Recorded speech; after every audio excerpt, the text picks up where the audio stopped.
are a winner. Stand tall, be proud. In the face of doubt, you shout it loud. Feel the strength, let it in. With every step, you're gonna win. You are a winner, feel no pain. You are a winner, feel no pain. Yeah, I woke up feeling like a champion. Every move I make, I got the stamina. Eyes on the prize, never lose sight. Grinding every day, pushing through the night. Got the fire in my soul, never back down. In the ring of life, I'm the one with the crown. Sweat and tears, yeah, I paid the cost. Every battle fought, I'm never lost. Hit the floor, feel the winner. Stand tall, be proud. In the face of doubt, you shout it loud. Feel the strength, let it in. With every step, you're gonna win. Every challenge met, every goal in sight. In the gym, on the grind, it's a warrior's fight. From the bottom to the top, yeah, I've been there.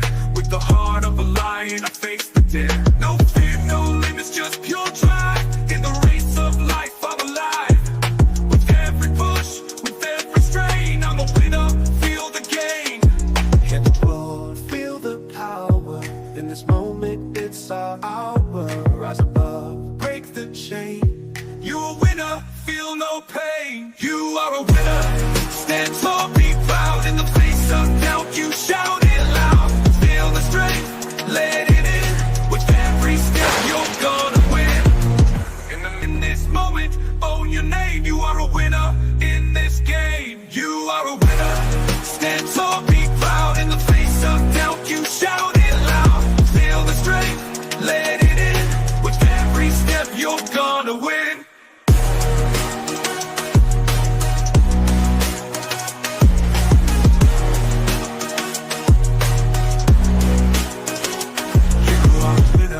Stand tall, the tight. In the gym, on the grind, it's a warrior's fight. From the bottom to the top, yeah, I've been there. With the heart of a lion, I face the dare. No fear, no limits, just pure drive. In the race of life, I'm alive. With every push, with every strain, I'm a winner, feel the gain. In the mirror, what do you see? Out in the face of doubt, you shout it loud. Feel the strength, let it in. With every step, you're gonna win. Hello, everybody. Welcome back to another edition of the live show brought to you by BlueClouds Media. Yes, absolutely, we are live again. Yes, we got a lot to dissect in today's show. We'll look into critical development surrounding Chelsea. We'll look at critical developments surrounding Chelsea. Chelsea Football Club recent report indicate Mauricio Pochettino's successor, which is Enzo Maresca. Mauricio Pochettino's successor, Enzo Maresca, enjoys unwavering support from club ownership, managers, or management, players, and as well as the whole playing body. We will examine the implication of these untouchable status. Is it really untouchable? I'm not so sure if there is anyone in the football club, even with the owners themselves are not untouchable. You're not untouchable. When West come to West, we will take you off and bring someone else on.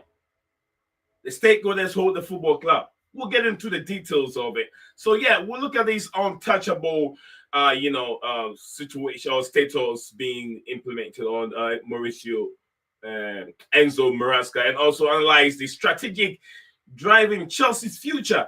Additionally, we will also discuss the latest breaking news regarding Kobbie Mainoo again. He's back in the scene. Kobbie Mainoo is back in the news again. We'll look into Kobbie Mainoo, whether still Chelsea showing so much interest in this young Manchester United player. The ongoing situation with Roman Abramovich frozen funds.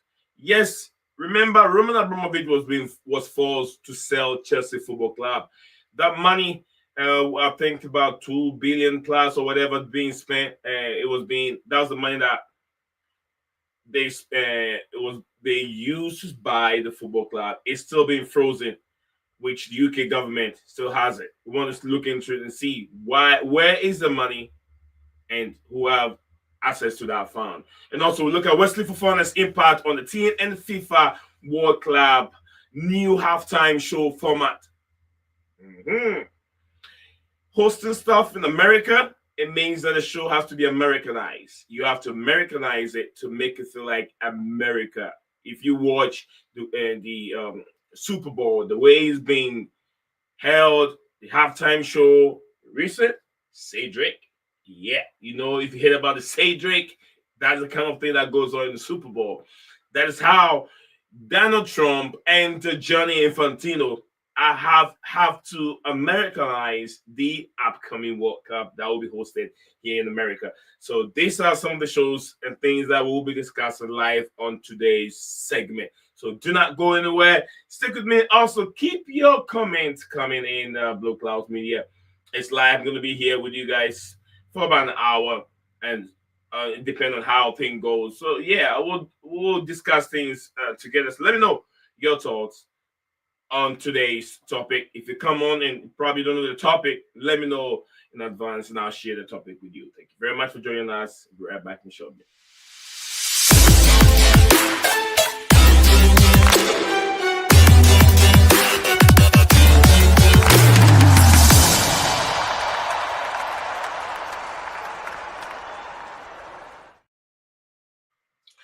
Hello, everybody. Welcome back again to the show. And we're going to start from the Untouchable status being released by some media platform, especially X, where I get my information from regarding the status on the Chelsea FC's manager. It states that the manager is untouchable. Is it really untouchable? And the word untouchable, what does that really mean? Untouchable. How do you understand untouchable? We're going to get into it and see. It's really untouchable. Who is there anyone in the football club that is untouchable? Is there anyone in the football club that is untouchable? All right, so I think to me, look, using the word untouchable, and I understand what they are trying to do. They're trying to protect your manager, but the word untouchable is way too strong to use. I understand you want to you trying to build something very strong at Chelsea Football Club. One, you need a stable people. You need manager that will be there long term. We're talking about longevity. Manager that will be there on the face of 4 or 5 years. Technical team, those that knows the playing body, knows the players as they are young players, and I understand that. But if things are not going well, there's no guarantee to keep a current manager. I believe that these manager can get things going. So using the word untouchable to me, I think it's too strong. Coming out and put a statement by saying we believe in his manager, we trust in him, we believe he's the one to take these young generation, young team to a different level. That is more understandable. But untouchable, I don't even think that the owners are even untouchable at the football club, in my opinion. That word untouchable is very, very strong. We have Tyler here with us. Tyler, welcome back to the show. And how is your day going so far, man? Oh, good grief. I'm just looking at tonight's performance. That's all I want to have. Tonight's performance against Leicester, we got to improve on that 2-2 draw against Brighton. Terrible. If Leicester gives the point away from us, I don't know. I don't know what we'll do. Americanized football? Absolutely not. No need to Americanize football. And in trusting Maresca, I think the trust's gone for him. Yeah. I mean, talking about Americanized football, we'll come to that segment here soon. I'm not talking about English, American owners in England Americanizing football. We'll get into that. So don't get carried away. Don't get carried away. But big up to Andrew and JC in here in the chat. Also share and getting engaged with today's segment. JC over there said big up to Nee and then everyone out there. Nee, how are you doing? I'm doing very, very well, JC. I hope you're doing very well yourself. And we have Jesse said, I think I think you, no, okay, thank you. He said, no, thank you. No need to Americanize football. I can visit, is it Syracuse if I want entertainment. All right. All right, Andrew, big up to you, Andrew. Malek Andrew is joining us here today. Big up to you, brother. Haven't forgotten you. He said, RIP, Premier League, Super League is coming. Absolutely. They talk about Super League is still there. It is not dead. It's not dead. The fact that, the Premier League teams might not take part in the Super League, but it's still alive. Yes.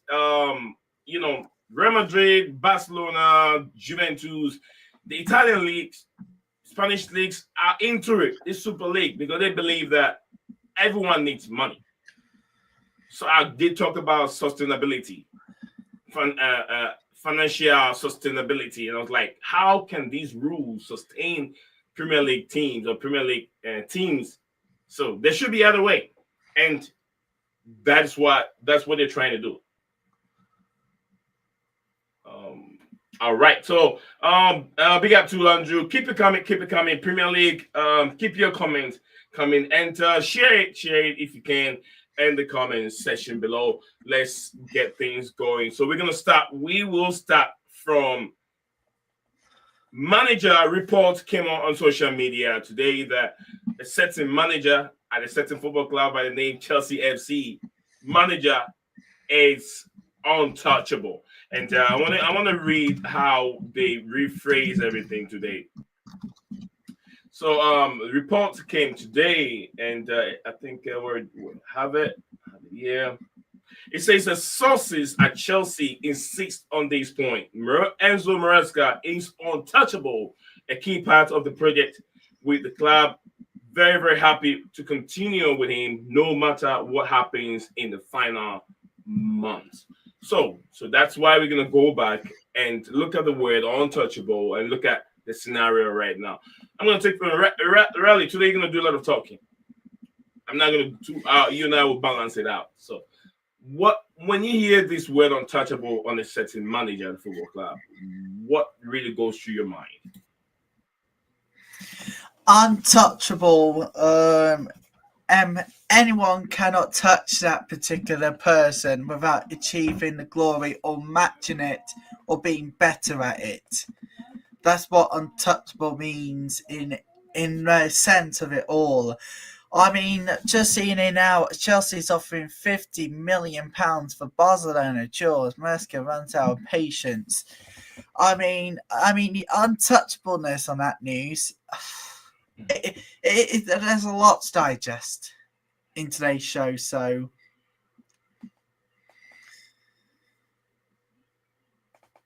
yeah. Oh, I wasn't thinking you're done with it. Look, when we talk about untouchable, I know that in the past there are players like Frank Lampard, John Terry, Didier Drogba. There are certain players that we can say they are untouchable. But to use the word untouchable, it means that these are proven players. These are players that if they're not in the team will struggle. Lampard, to be honest with you, it was an untouchable player. John Terry, untouchable. Frank Lampard, I said untouchable. John Terry, Didier Drogba. These are players, when you put on your starting lineup and you mention these three names, that one of them are not going to be in there, it's going to create chaos and lots of controversy in the Chelsea community. That I remember when Andrews Villas-Boas came to Chelsea. Andrews Villas-Boas came to Chelsea at this time. He tried to, eliminate John Terry and certain players. John Terry has so much problem with what's his name, the then Liverpool manager, Rafael Benitez. But AVB trying to balance certain things, trying to blend young players and the senior players, giving young players some privilege ahead of certain players like John Terry, Frank Lampard, Didier Drogba, and so forth, which did not work. And at that moment, when you use the word untouchable on these specific players, that works very well. But a manager, I believe that you can put these, if you have experienced players on the pitch, and you throw them on the game in a specific game to go and play without a certain manager they believe is untouchable can go on and win a football game if the manager game very well without a manager on the touchline. You get what I'm saying? That's how I believe. So Enzo Maresca being untouchable, I think the word is way too strong to use on a manager who hasn't really done that. He hasn't done much on the highest stage.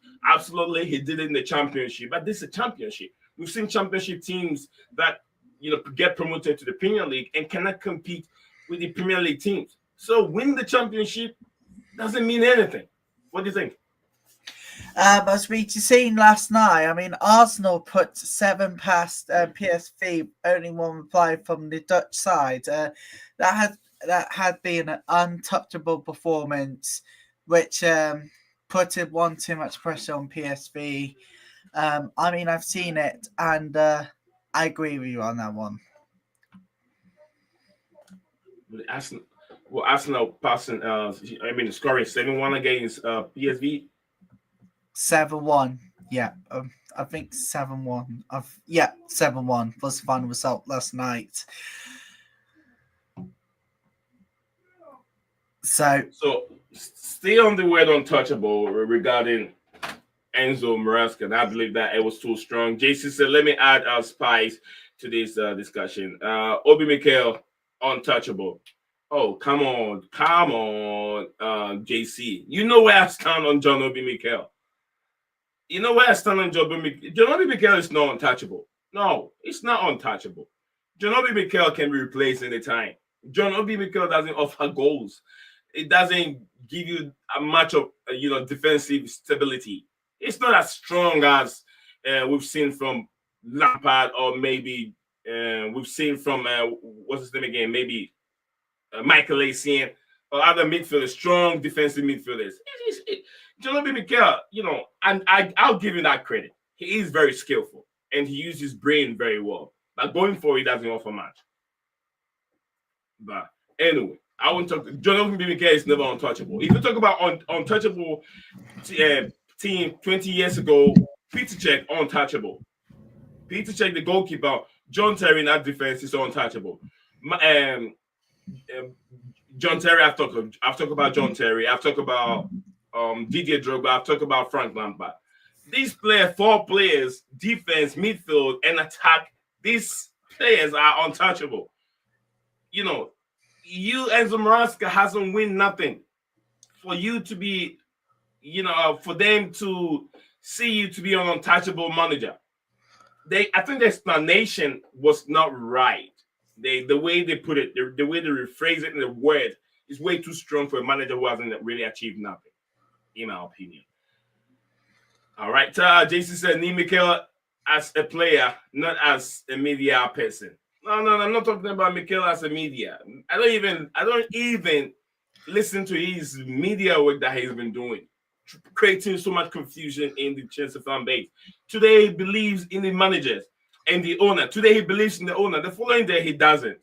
Today he believes that he met Todd Bowley and he understands the project and understands what they're doing. And then the following day he's criticizing what they have done by not bringing in a world-class striker, a world-class goalkeeper, a world-class that. This guy is flip-flop, just like a lot of these, some of these content creators have been flip-flopping all the time. I stick to my guts that I really understand the project, but they should have invested in some other aspect with blended with experience. I like these owners. I'm not trying to be homophobic or whatever you want to put it. I'm not going to be they Americans, so they should be that way. No, an owner is an owner. Not everyone can be an owner. You have to have billions to be an owner of a football club. So I give them that respect. No, I'm not looking at Mikel Obi as a pundit. I'm looking at Mikel as a footballer in his time. Andrew said that so because of what statement untouchable owners believe Maresca can win the Premier League with Chelsea. That is it. If they believe, that's a big statement. I mean, you cannot say it can't happen. Jose Mourinho have done it. Arne Slot is going to do it. Enzo Maresca cannot do it in his first season. He needs a period of time to do it. Okay, the statement they put out, like I said, using the word untouchable is way too strong. What about next season starts? And Enzo Maresca has a nightmare. First 6 games, hasn't recorded a single win. Will these owners or sporting directors still use the same word untouchable and believe that this man can take Chelsea to a different level? When we've had Champions League on our side, we have Premier League on our side, we have the FA Cup and the Carabao Cup. All this on the side, and man hasn't recorded a single win in 7 games. Will people trust in Enzo Maresca? I think he needs to be shown on the door. I mean, you take him out and bring someone in. So you can't use the word untouchable. Absolutely. Can he win it? Can he win it? That's a big question. Can he win it with these young players? If you can, why is he not untouchable? You got to bring in a proven manager because you want to succeed on the pitch. You want to win, and that win will bring you profit as you're looking for. You can't win without profit. If the club doesn't win, there's not going to be money. What you have to remember, you have to be on the winning way to attract sponsorship. One of them, you have to qualify to Champions League. You have to get into group stages. You have to go past the group stage to get more money into the football club. That means you are winning, and it brings profit to the football club like you. Without winning, you're not going to attract all this money. Thank you very much, Andrew, for the comments and the Fofana around. Absolutely, we have the Fofana news also over there regarding King Chelsea. Also, the question is right there on Fofana. Is Chelsea better off Fofana? Is it true? I don't think so. But can Chelsea trust on Fofana's healthiness or him getting healthy to help the team? That's the problem. Fofana is better when he's in our team, because if you could go back, the first 7 wins before he got injured, and that's how things started going down. And how many goals? Right now, Chelsea's averaging conceding a goal per game. Every game, Chelsea will concede a goal without the absence and without the presence of Fofana. But Fofana being there, we barely concede many goals. So Fofana will be better in our team. But the only problem is, can you trust Fofana for the rest of the season, even if he retains? I've seen him being ready. He might be in contention to for our next game. But Nehemiah, big up to you, Nehemiah, in the building. Big up to everyone joining us on the stream today. Big up to everyone. Absolutely, greetings to everyone out there. Incredible. Nehemiah said, big up everyone. Nehemiah said, we won't concede, which is it much anymore with Fofana key to our defense, which I do agree with you 100%. Yeah, Fofana. So the most best thing is the fact that we ship in goals before the Southampton win. We shipped in goals without reply. You got to look back at the results, and for me, well, guess what? If we don't do anything against Leicester on Sunday at home, what else could we do? I mean, we shipped in the last 1, 2, 3. We shipped in the last 5, 7. We shipped 7, and then again 2 goals in reply. That was Brighton in the FA Cup and Aston Villa away in the Premier League. So this is the problem with defence. If they don't fight for the battle for defence, they've got to get out of this football club. Thank you very much, Tyler. And we have Mas in the building, the soccer man himself, Sasuke Guna, the Guna man, 7 pass PSV. I was in love with the game I was watching yesterday. But I'm hearing something that I don't want to hear. I mean, I want Guna guys, the Gunners of the Gunners to slow down on thinking they can win a Champions League. Please slow down. Yesterday was a hell of a game. Beautiful game. I was watching it between the Real Madrid game, the Atletico Madrid game, and then the Arsenal game. After like 6 games, I said I've seen it all. Beautiful. The young guys, they 17. Is it Inuani? I can't remember saying name. Is it Nathan Manuani or whatever his name is? But yeah, beautiful. You know, you guys have set a record. I think the only team that have done it in this stage 7 goals past PSV. Yes, So that was record. Yeah, I was in love with it. record. I was But watching. I was in love. Arsenal, you won't forget, we're 2 times champions. And when was the last time you've won a Champions League? Well, I don't know. Let's just take you back. Never. You are never going to get a Champions League title. Arsenal, you are bottling it once again. No, they have won a European trophy. It wasn't the Champions League, but they've won the European trophy before back in the days. So I think it's not that far. That's not won an European trophy. Yeah, they did. They have won a European trophy. So people always use that against them. It's because of current, I would say current trophies, European trophies, what they haven't won, but they have won a European trophy before in the while. I think I'm not so sure of the certain date, but then they have won it before. I want people to stop saying that. Let's appreciate good football. Yesterday, they did play very well. You have to give them that. Money and spending, and you in the FIFA World Club Cup this summer, USA and FIFA announced a massive $1 billion prize money for winners. Here we go. Mas called it. Absolutely. Thank you very much, Mas, for joining us here on the show. First World Cup summer USA will be massive here. Fofana makes Colwell looks good. Absolutely. Without Fofana, that's right. Without Fofana, Colwell struggles, and always to put the blame on anyone that plays against Colwell. People always take it away. But I've said it many times on this platform that Colwell is not good enough, and we all know that he's learning his trade as time goes on. All right. So 7-1 record setting, absolutely, from the Gunners. It was a good game. And then yesterday I want Madrid to win UCL. My friend is a Madrid fan, and I like them. Okay. If Madrid always have that. They might be very bad in the league, but once they get to that stage, the Champions League stage, it's like it's for them to win it.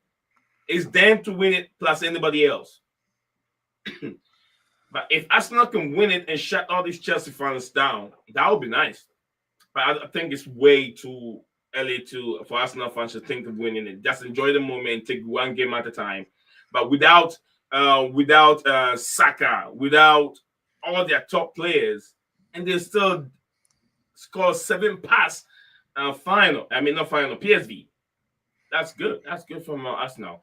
All right, so Odegaard, 2 goals and assists, and is it Helly and boys? Ethan Nwaneri goals from Miles Kelly. Miles Kelly used to be with Chelsea when they were very young. Miles Kelly and another young player, 2 of them, they used to be with Chelsea, the Chelsea Academy, 1994. Yeah, 1994 Cup Winners' Cup Europe. That's what I was trying to say.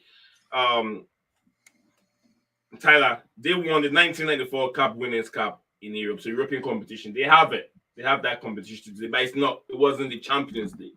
Just like Chelsea also says that they've won the Super Cup? They won the Super Cup in the hands of Real Madrid.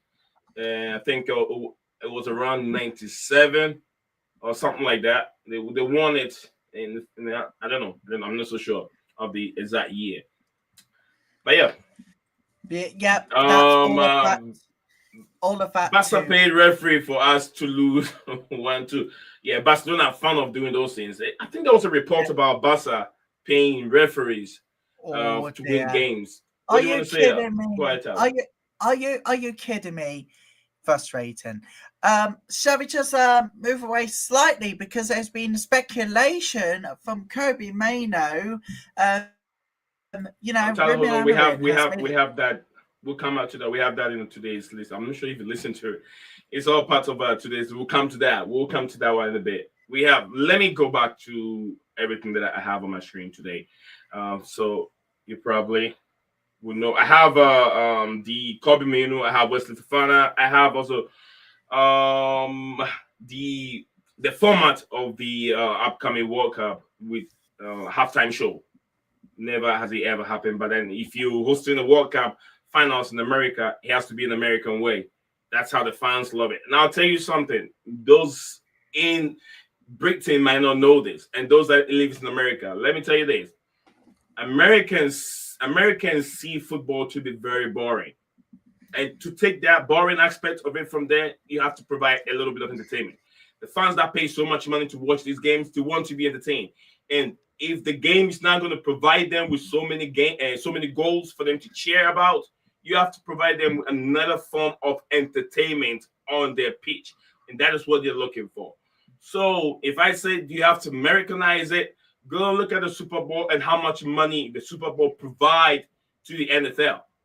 Ridiculous, billions of billions on final the Super Bowl game. It's billions. So the way to provide, bring more money, more fans into football, provide entertainment for the people. Bring in, if you guys know the training song of Cedric from Kendrick Lamar, you can have the same thing from a Super Bowl, and that can also go a long way. It can be remembered, it can be tagged as one of the best ever Super Bowl, halftime shows celebrated ever, or football halftime show ever. We can put something in there. Entertainment. Americans like entertainment, and I love entertainment. I want to see that. Hopefully, it turned out well. All right, so. Gruneman said, "Big up knee, big up knee." We says we were rolling PSV. Didn't know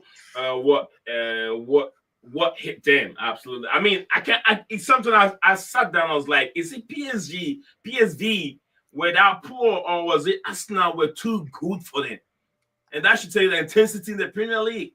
When you go to other leagues, and we always talk about that intensity. The intensity, the strength of the Premier League that other leagues doesn't possess. So I felt like that went Arsenal's way. The intensity, the hard work, the running, the fast-paced football. PSV could not cope with it, and Arsenal took advantage of it. They did it at the right time and made history.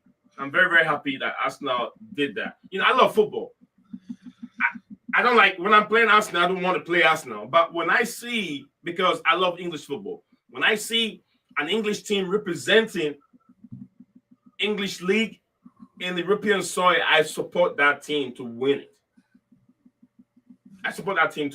So when it goes to that coefficient, at the end of the day, English teams have more teams representing in Europe than any other league. The Spanish league, more or less, it's Real Madrid and Barcelona all the time. The Italian league also. So that's why I was happy that I saw that league. But when it comes to Chelsea playing Arsenal, no, I'm not supporting Arsenal. Never will I. I'm not. I want my team to win, which it should go. It should be that way. But yeah, 2-1 Atletico. Wonder who wins the tie. It will be difficult because this one was at the Bernabeu, and Atletico Madrid they were still good. Atletico Madrid have two squads. They have two squads. They have a huge squad. In the investment they've made on Alvarez and the likes of Conor Gallagher, which one we shouldn't sell, and bring in and drink. What's his name again? KDH.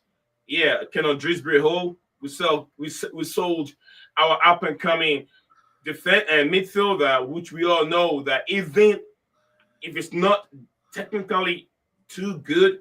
But then, if you need that energy, play 90 minutes, Conor Gallagher will provide for you. Once in a while, he will bang in one goal, which is way better than KDH, who can't even get game time. We knew if it was Conor Gallagher, he was definitely going to get many. Lots of minutes. So, all right, Leo tied at Dortmund. Jonathan David, brilliant playmaking. I say so. Thank you very much. Marino Calafiori make a shift forward. Both scored also. 8 years old MLS and Iwanieri trained Chelsea said no. Is it Chelsea? Said no and went to where Hat is at 9 years old. Arsenal. Okay. A good man. I hear what you're saying. Went to where his hat belongs to Arsenal. I won't play Caicedo against Leicester City. He on 9 yellow cards and he picking up necessary yellow card. When you talk about yellow cards, there are two players that you have to worry about. Nehemiah. There are two players. One is what's his name? Cucurella and Casado. Cucurella is just I think about one yellow card away from a suspension or something like that. And can he do it? He has to play 4 games. I think 4 games without conceding any yellow card, and all those yellow cards will be canceled off. Can he go 4 games without yellow card? I don't see that happening from Cucurella. So Cucurella is also one of them. Calcedo, one of them. So all right, Man United are finished. From Nehemiah, Man United are finished. All right.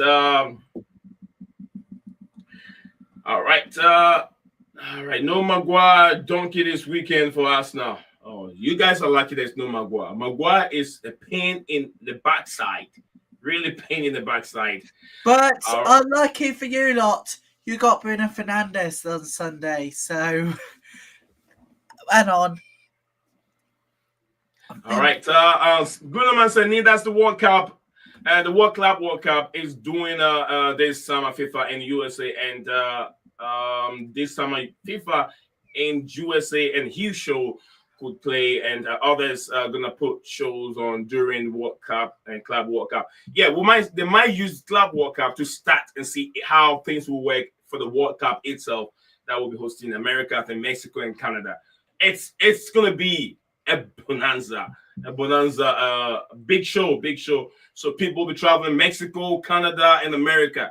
What a World Cup would that be? Mexico hosting part of it, USA, then Canada. Impressive. Latvia is training with the squad. Crazy and mad from Nehemiah. Maresca made me jump. Share with me, Nehemiah, why did Maresca make you jump? I saw it on PYS. Okay. I know that's on Twitter. Yeah. So I've gone through all the comments, and thank you guys all for it. Thank you.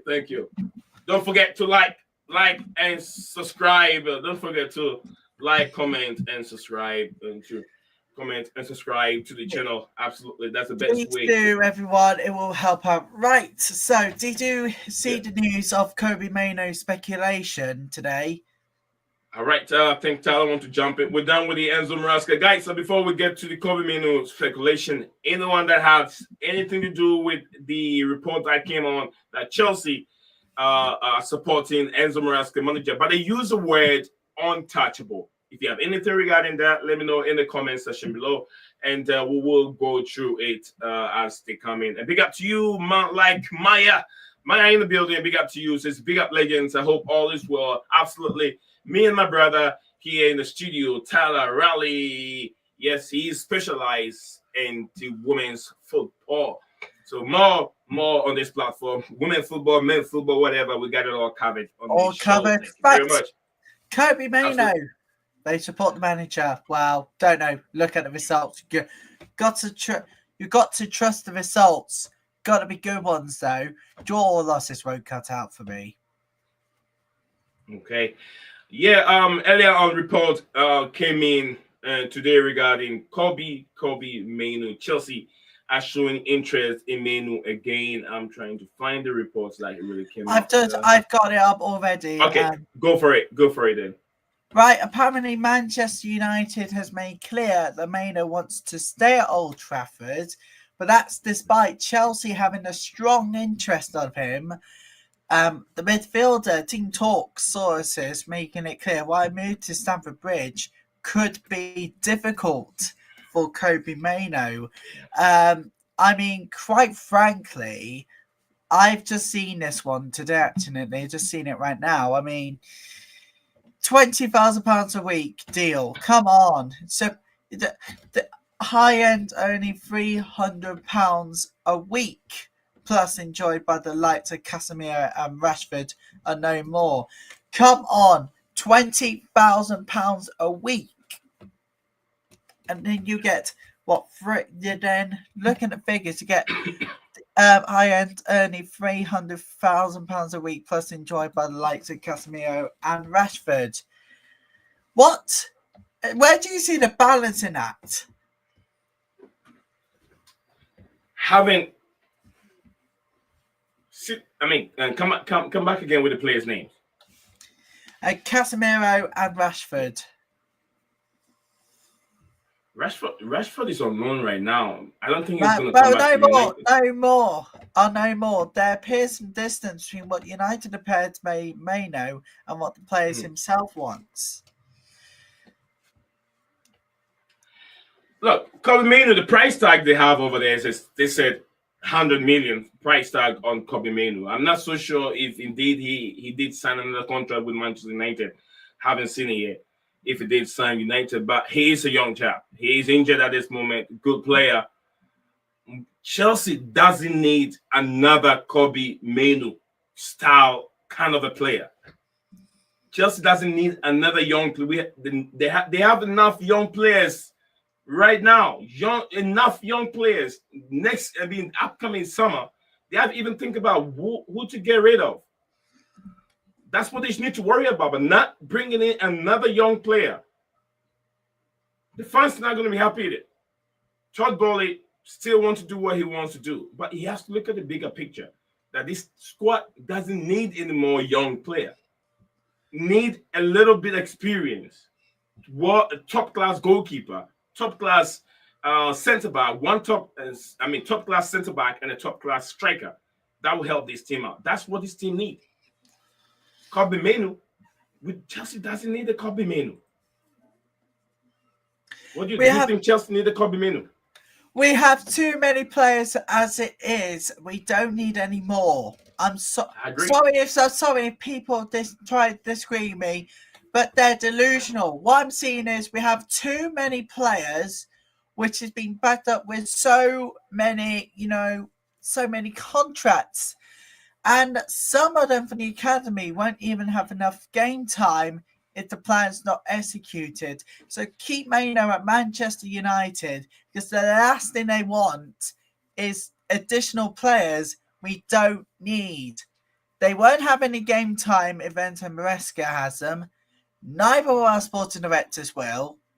So keep Kobe Mainoo at Manchester United. That makes it more easier. And keeps the balance of our players. But then at the same time, you've got to think about what if some key midfielders goes from this club? Do we need Kobe Mainoo in the future? Well, definitely not, I'm afraid. For me at this point, I'm saying no to Kobe Mainoo, but if our key midfielders goes, get him in as an emergency loan. We have Andrew Santos will be returning from on loan with Strasbourg. Then you're gonna have one of the top youngsters right now making name in the Brazilian league, which is Estavio Williams. He has been called up. He has made a 15-man provision list for the upcoming Brazilian, Brazil game. He's been added to the 50-man list. He hasn't made it to the final squad yet, but I believe he will make it.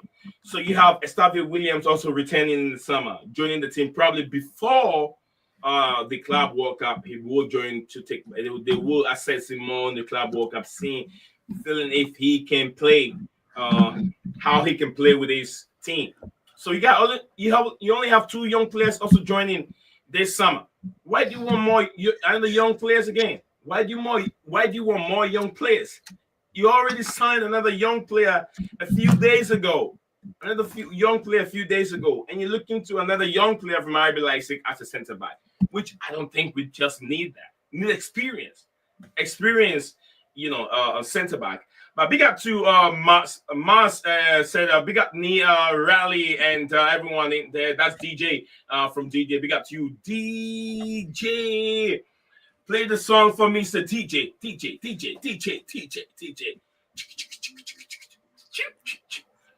All right, DJ's right there. Big up to DJ. As Gunaman says, Kobe Black Mamba style. Absolutely. Kobe Mainoo is, I think he's born by a Ghanaian parents. Yeah, he's a Ghanaian, born by Ghanaian parents. So, Ty, big up to you, Ty. Chelsea section in their building. Going through the comment. Big up to you, Nee. Big up to you too, my Big bro, Shadow. and that DJ Sav also. Chelsea section, big up. I hope you're well from DJ Sav also. From more from you guys. Keep it coming, keep it coming. Enzo Maresca, Untouchable. We have discussed the Kobe Mainu. We discussing Kobe Mainu. Chelsea. I've seen my quote now, number 2 over Now here. Breaking we're news. going- Chelsea reported. What do you want to say? And then very shortly, we'll go to our attention on Frozen Funds by Abramovich. Yeah, Roman. we'll talk about that here soon. Thank you very much, Riley. Telling himself, so if you're just joining us right now, we went through a few of these news. One, we started with Enzo Maresca as reports are saying that the man is untouchable status. Details we analyzed and went through it as players, managing directors, everyone is in support with Enzo Maresca and he is untouchable. Also, a report came in that from other sources. Chelsea reported contact with Kobe Mainu agent, analyzing of his potential transfer, including salary demand and Manchester United response. We discussed that also as that's what we're doing now. So if you're just joining us, DJ, welcome back to the channel again. Yeah, big up Nee, big up Riley, big up to everyone in the comments. Hope you're all keeping well. Yeah, we're doing very well. How's your day going, DJ? Yeah, not bad, thanks, Nee. As I say, I'm fully recovering from cold, as I said yesterday. Feeling much better today. Just been back to work, to be honest with you, mate, because I was off for a little while. So I'm working. I was working. Got back home not so long ago. So just now chilling, really, mate. But yeah, you guys keeping well? You both keeping well? Oh, yeah? God. Dreading Leicester in the WSL tonight. I have the dread feeling. Dread, bruv. Nah. We're winning that game tonight, Riley. Don't worry about it, mate.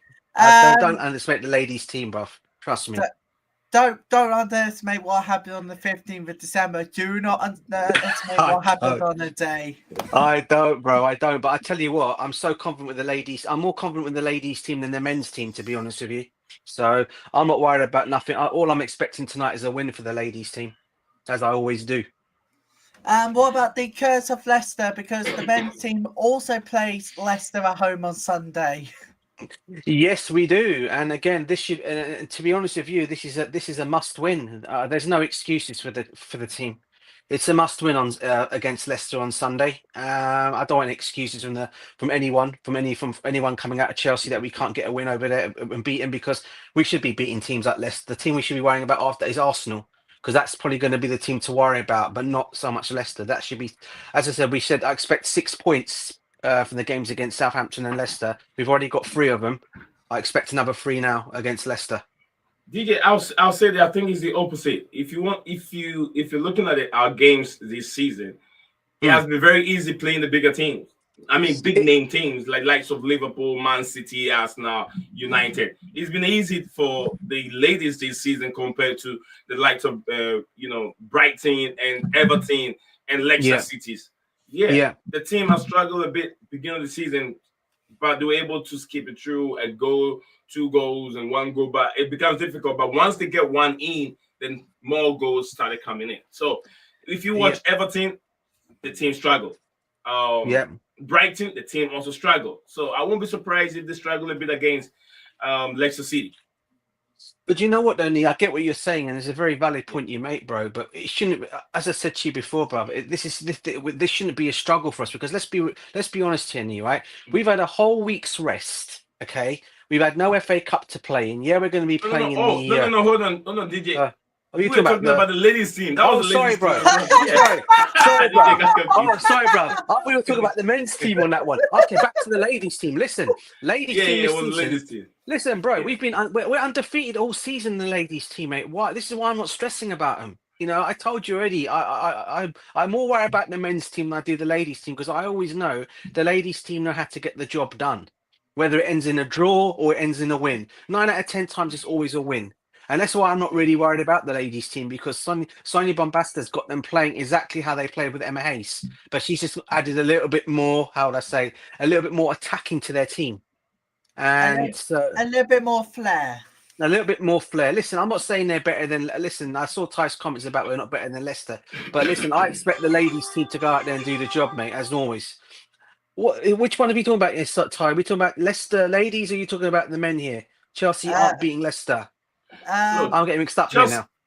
Chelsea are playing Leicester City ladies. Ladies. We're talking about Tonight. ladies right now. What? Yeah, it's Tonight. ladies. Yeah. Okay, Session. tonight. Which Okay, one I are just you want to make talking sure. That's about? what I'm asking about. That's what I'm asking. Ty, That's what I'm asking Chelsea Sessions. Ty, Ty, big it's up an to him. easy game for ladies. So Easy game for the ladies. easy game for the ladies, right? Is that for the Yeah. ladies team? Come on, Ty, Yeah, bruv. We are beating Leicester. We are beating Leicester, man. Come on. Big up to I want to love you forever. Big up to you, my dear sister. She said, big up Nizion and everyone joining the show today. Thank you. Big up. Thank you all. Right. Thank you all. Roman, well, Big up, talk big up, more, like 1, and 2, 3. I subscribe. love you. Big up to you. we'll talk more of the ladies later on after we talked about 3 more topics on today. So let's continue now with Roman A and the frozen funds. So this is the situation. £2.5 billion sale, almost 3 years to the day, still frozen in the UK bank account. So we don't know why. We can't speculate, but we need to have our own thoughts on that £2.5 billion sale 3 years ago. And what do you guys think? No, we'll get to that here in a second. I want to hear DJ. I want to hear your thoughts on the untouchable status stated on polls on the current manager Enzo Maresca. He's untouchable. Do you believe he's untouchable? Not at all, bro. Not at all. And the reason why I say the reason why I don't believe it, and I think all I mean, I know Fabrizio said it, you know, and then it's been put out by a lot of other people that have just more or less copying what Fabrizio's basically gone and said. I know Pius has put it out there. All the people have just more or less copying, as I said, what Fabrizio said. For me, no one's untouchable. He said, we were here this time last season against for Poch. And look what ended up happening with Poch. He got sacked in the end, bro. So this is why I don't see anyone's untouchable. The same with Potter as well, bro. So for me, in that one, I don't believe he's untouchable. Exactly. Yeah, I've also said the same thing, but this manager hasn't won anything for us to believe that he's untouchable. He's not Jose Mourinho. He's not a Carlo Ancelotti. He's not even Avon Grant, more or less to be the Gus Hindi for us to think he is untouchable. He hasn't done nothing with Chelsea so far. He hasn't done nothing, you know. So, yeah, he is. The word untouchable is too strong, in my opinion. I think they should have found a better way to use. But then say we support the manager.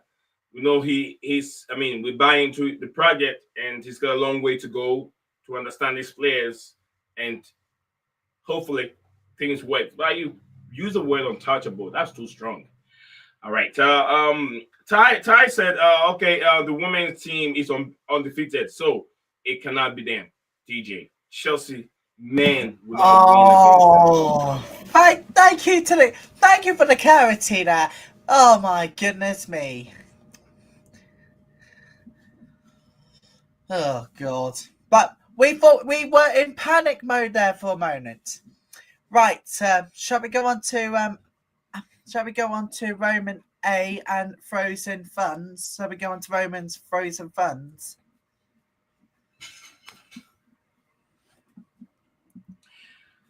All right, guys, we will move on from there. We talk about Enzo Maresca for a bit. Now we're going to move on from a Roman Abramovich report in state came out today. A lot of reports, so many out there, saying the frozen fund updated on the status of the £2.5 billion sale proceed. We're going to discuss that legal and financial implication leading to that. I don't know. What are they doing with the funds? Remember Abramovich, the club was being sold. He was being forced to sell the football club in 2022. Since then, no one knows what they're doing with that money. DJ, any idea where the funds, who has it, British government have it, and why do they have it? One moment.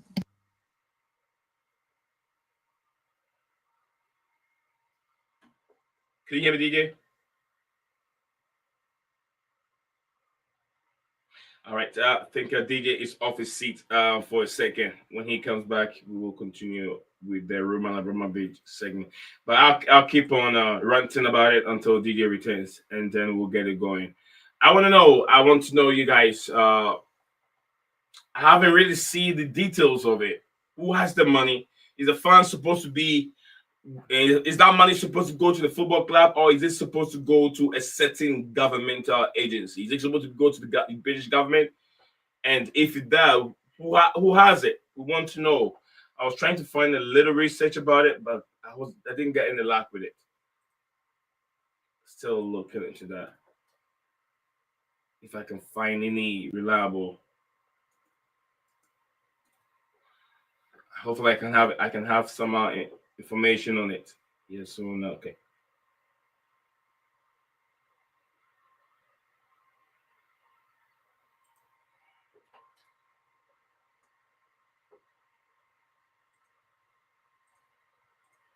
I was trying to go through the Athletic and see if I can find any information on it.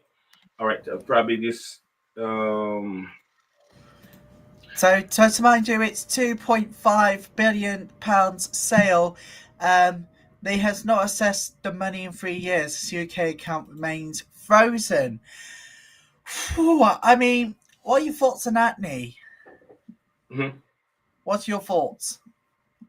I'm trying to find information on who has, if it's frozen, why is it frozen, and who has. I didn't read the whole article from the Athletic, and also there's one from Sky Sports.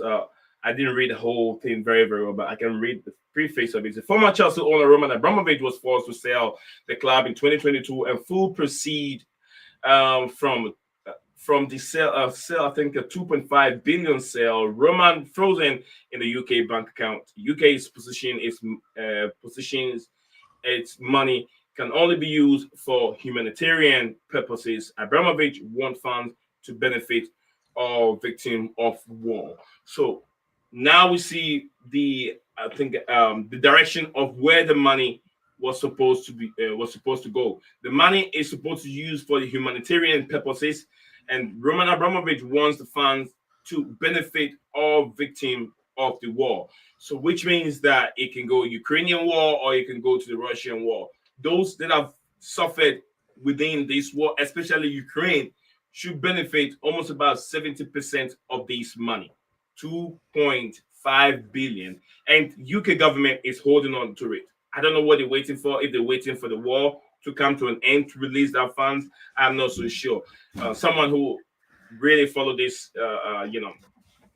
news would have come on and then explained to us. I don't have anyone yet at this moment, so that's a big problem. That's something I've been fighting for, and I know working on it, like to have the accredited people come on the show and explain things when we need them.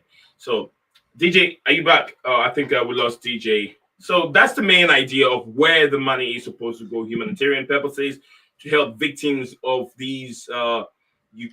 Russian invading Ukraine war. The likes of yesterday, I did even talk about Mahalo Modric losing. He's lost 5 family members during today's war, and also him also losing. Something. I mean, something that really makes me happy has been taken away from him. So the victims of the war will benefit from this money. So I don't know what UK. Okay, all right. So I've got a message from DJ. All right, thank you very much, DJ. You can check it and I'll be here. All right, so like I said, Tyler, the money is supposed to be given to the victims of this war and humanitarian purposes, maybe for the homeless. And the homeless, they have to look at those really need it, not for the junkies, not for the junkies out there. Those that really need it, money has to be given. Little, they have to find an organization to help them out, get back on their feet, especially rebuild Ukraine. 70% of that money need to be sent to Ukraine to rebuild Ukraine. What's your thoughts on it? Well, no comment at this time. You were widely bringing it up many times, and I thought maybe you have more. You have more build-up stuff you want to add to it. £2.5 billion. I mean, quite frankly, if you are going to use the money, why not use it to help those people in need that needs it the most? For that example, the help that Ukrainians need, they need help from that money. So I have forget this. about, Go ahead. Go so ahead.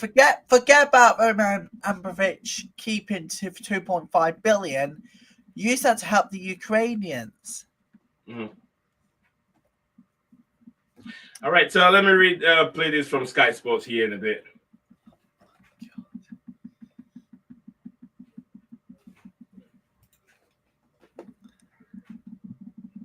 $2.5.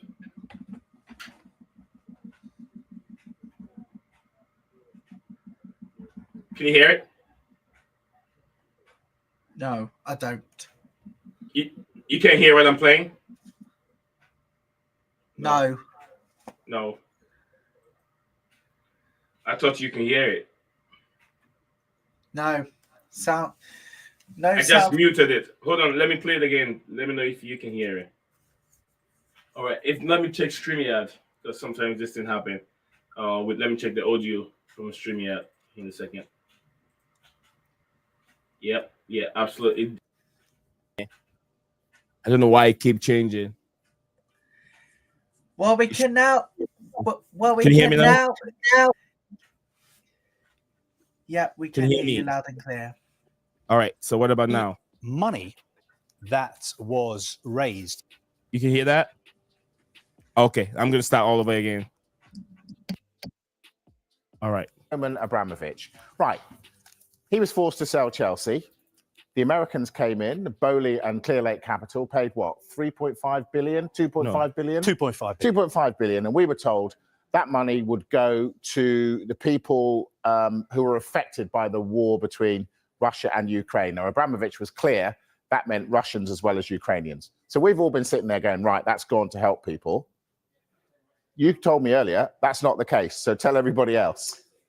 The money that was raised from Roman Abramovich being forced to sell Chelsea, about 2.5 billion pounds. That money was supposed to go to the victims of the war in Ukraine.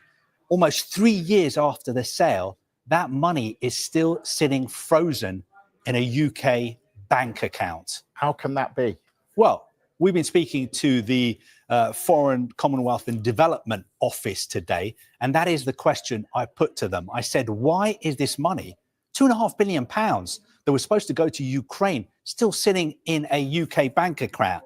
They said, this government is working hard to ensure the proceeds reach humanitarian causes in Ukraine as quickly as possible. The proceeds are currently frozen in a bank account while a new independent foundation is established to manage and distribute the money. UK officials continue to hold discussions with Mr. Abramovich's representatives, experts and international partners, and we will double down on our efforts to reach a resolution. What's the hold-up? I will tell you what the hold-up is. The hold-up is that the UK government want this money to go to victims of the war in Ukraine. Whereas Roman Abramovich, I think he went on the record 3 years ago when he was forced to sell Chelsea, he said he wanted the money to go to all the victims of the war. And I think that would include possibly victims of the war in Russia as well. Now, I think for the UK government, that is a red line. The UK government want the money only to go to Ukraine. So I think that is why we have hit this impasse. And that is why no progress has been made for 3 years. But the UK government telling us today that they will double down on their efforts to reach a resolution, because it is ludicrous, almost incredible and unthinkable that 3 years after Roman Abramovich was forced to sell Chelsea because he was sanctioned by the UK government of the time, led by the former Prime Minister Boris Johnson. 3 years later, that money has not gone to Ukraine. That money is still sitting frozen in a bank account. It's ridiculous. All right, you guys have had that explanation has really been coming up from I think what's his name, the I forgot the guy's name from Sky Sports, having to explain that details. And I think it got along to the same thing that I said, that it could be that the money is supposed to go to both Ukraine and Russia, but the British government wants the money to go to just Ukraine because they believe that the cause of this Ukrainian war is caused by the Russians. So why should any of this money go to Russia? In my opinion, agreement is agreement. Paperwork is paperwork. You force Roman Abramovich to sell his property that he owns in London or England, to move him away from there because he is part of these Ukrainian regime that have invaded the Russian regime that has invaded Ukraine. So he's part of the cause because he has tie with the current Russian president, which is Vladimir Putin. So in that case, British government wants all the money to go to Ukraine. No, I'm sure if you go the other way, Ukrainian leaders or soldiers might have threw missiles that have killed an innocent person in Russia. So you come to a good agreement. If you want to make it 50-30 or 70-30, that makes sense. Or 60-40, that makes sense. Most of the money needs to go to Ukraine, but you cannot pick up the whole 2.5 billion and send all to Ukraine. That is not okay. They are the victims, innocent people that have died in Russia too. The money is supposed to go there to help them out. What is wrong with him? English, I'll say UK government. I'm watching you. All right. Yeah, we're watching them. Whatever games they want to play, watching. Oh dear. All right, JC, big up to JC. JC said, this has been known for some time now. It's not British government fault. Abramovich flipped. Abramovich flipped, which he got upset. You are half baking it. There are no civilians victims in Russia. It's Abramovich trick to legally hold it. That is from JC. There are no victims in Russia. Really, JC, are you sure there are no victims in Russia? You're telling me that all these missiles that has been thrown to Russia, no victims, or innocent victims have died in that case? I'm sure they could be. I'll make a real research and see how many have passed away through this Ukrainian-Russian war. JC said, it's not like you are putting it. You are out of reality here. Tell me, JC, help me out here. Let me know what is right, what is wrong. From I did not just say that. I had also from Sky Sports. I did not follow up with the news, but I got some information from Sky Sports regarding where the money was supposed to be sent to. So it's not, bro. It is not UK government. You have been taking too much Trump fat. JC. Oh, okay. Let me see what he said. He says, "No, there are no civilians victim. Maybe at most five persons in Ukraine. There are thousands and thousands in Ukraine." I'm sure that's what he wanted to say. Okay. Casey, if you cannot understand it first, Yeah. research it yourself. Please do. Educate yourself on that. Right, let's move away from Frozen Fun straight to Resi Fofana. He may be back in Chelsea's starting 11 for the first time in 4 months when his former club Leicester visits on Sunday. So, I mean, he was hit with injury, rules him out for many games, one too many, but then he might be called back to the side against his former club when Leicester visits on Sunday. I mean, the injury list goes on and on and on and on. It's really never ends.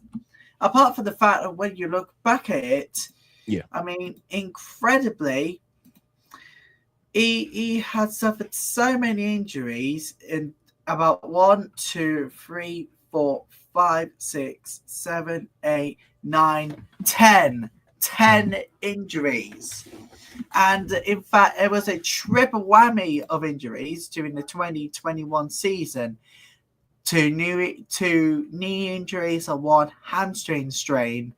I mean, he's been out for 8. I mean, most days he's been out was July 17th, 23 until June the 30th of last year. 350 days. He missed 51 games with a cruciate ligament tear. I mean, where do you go with this knee? Where do you go with this?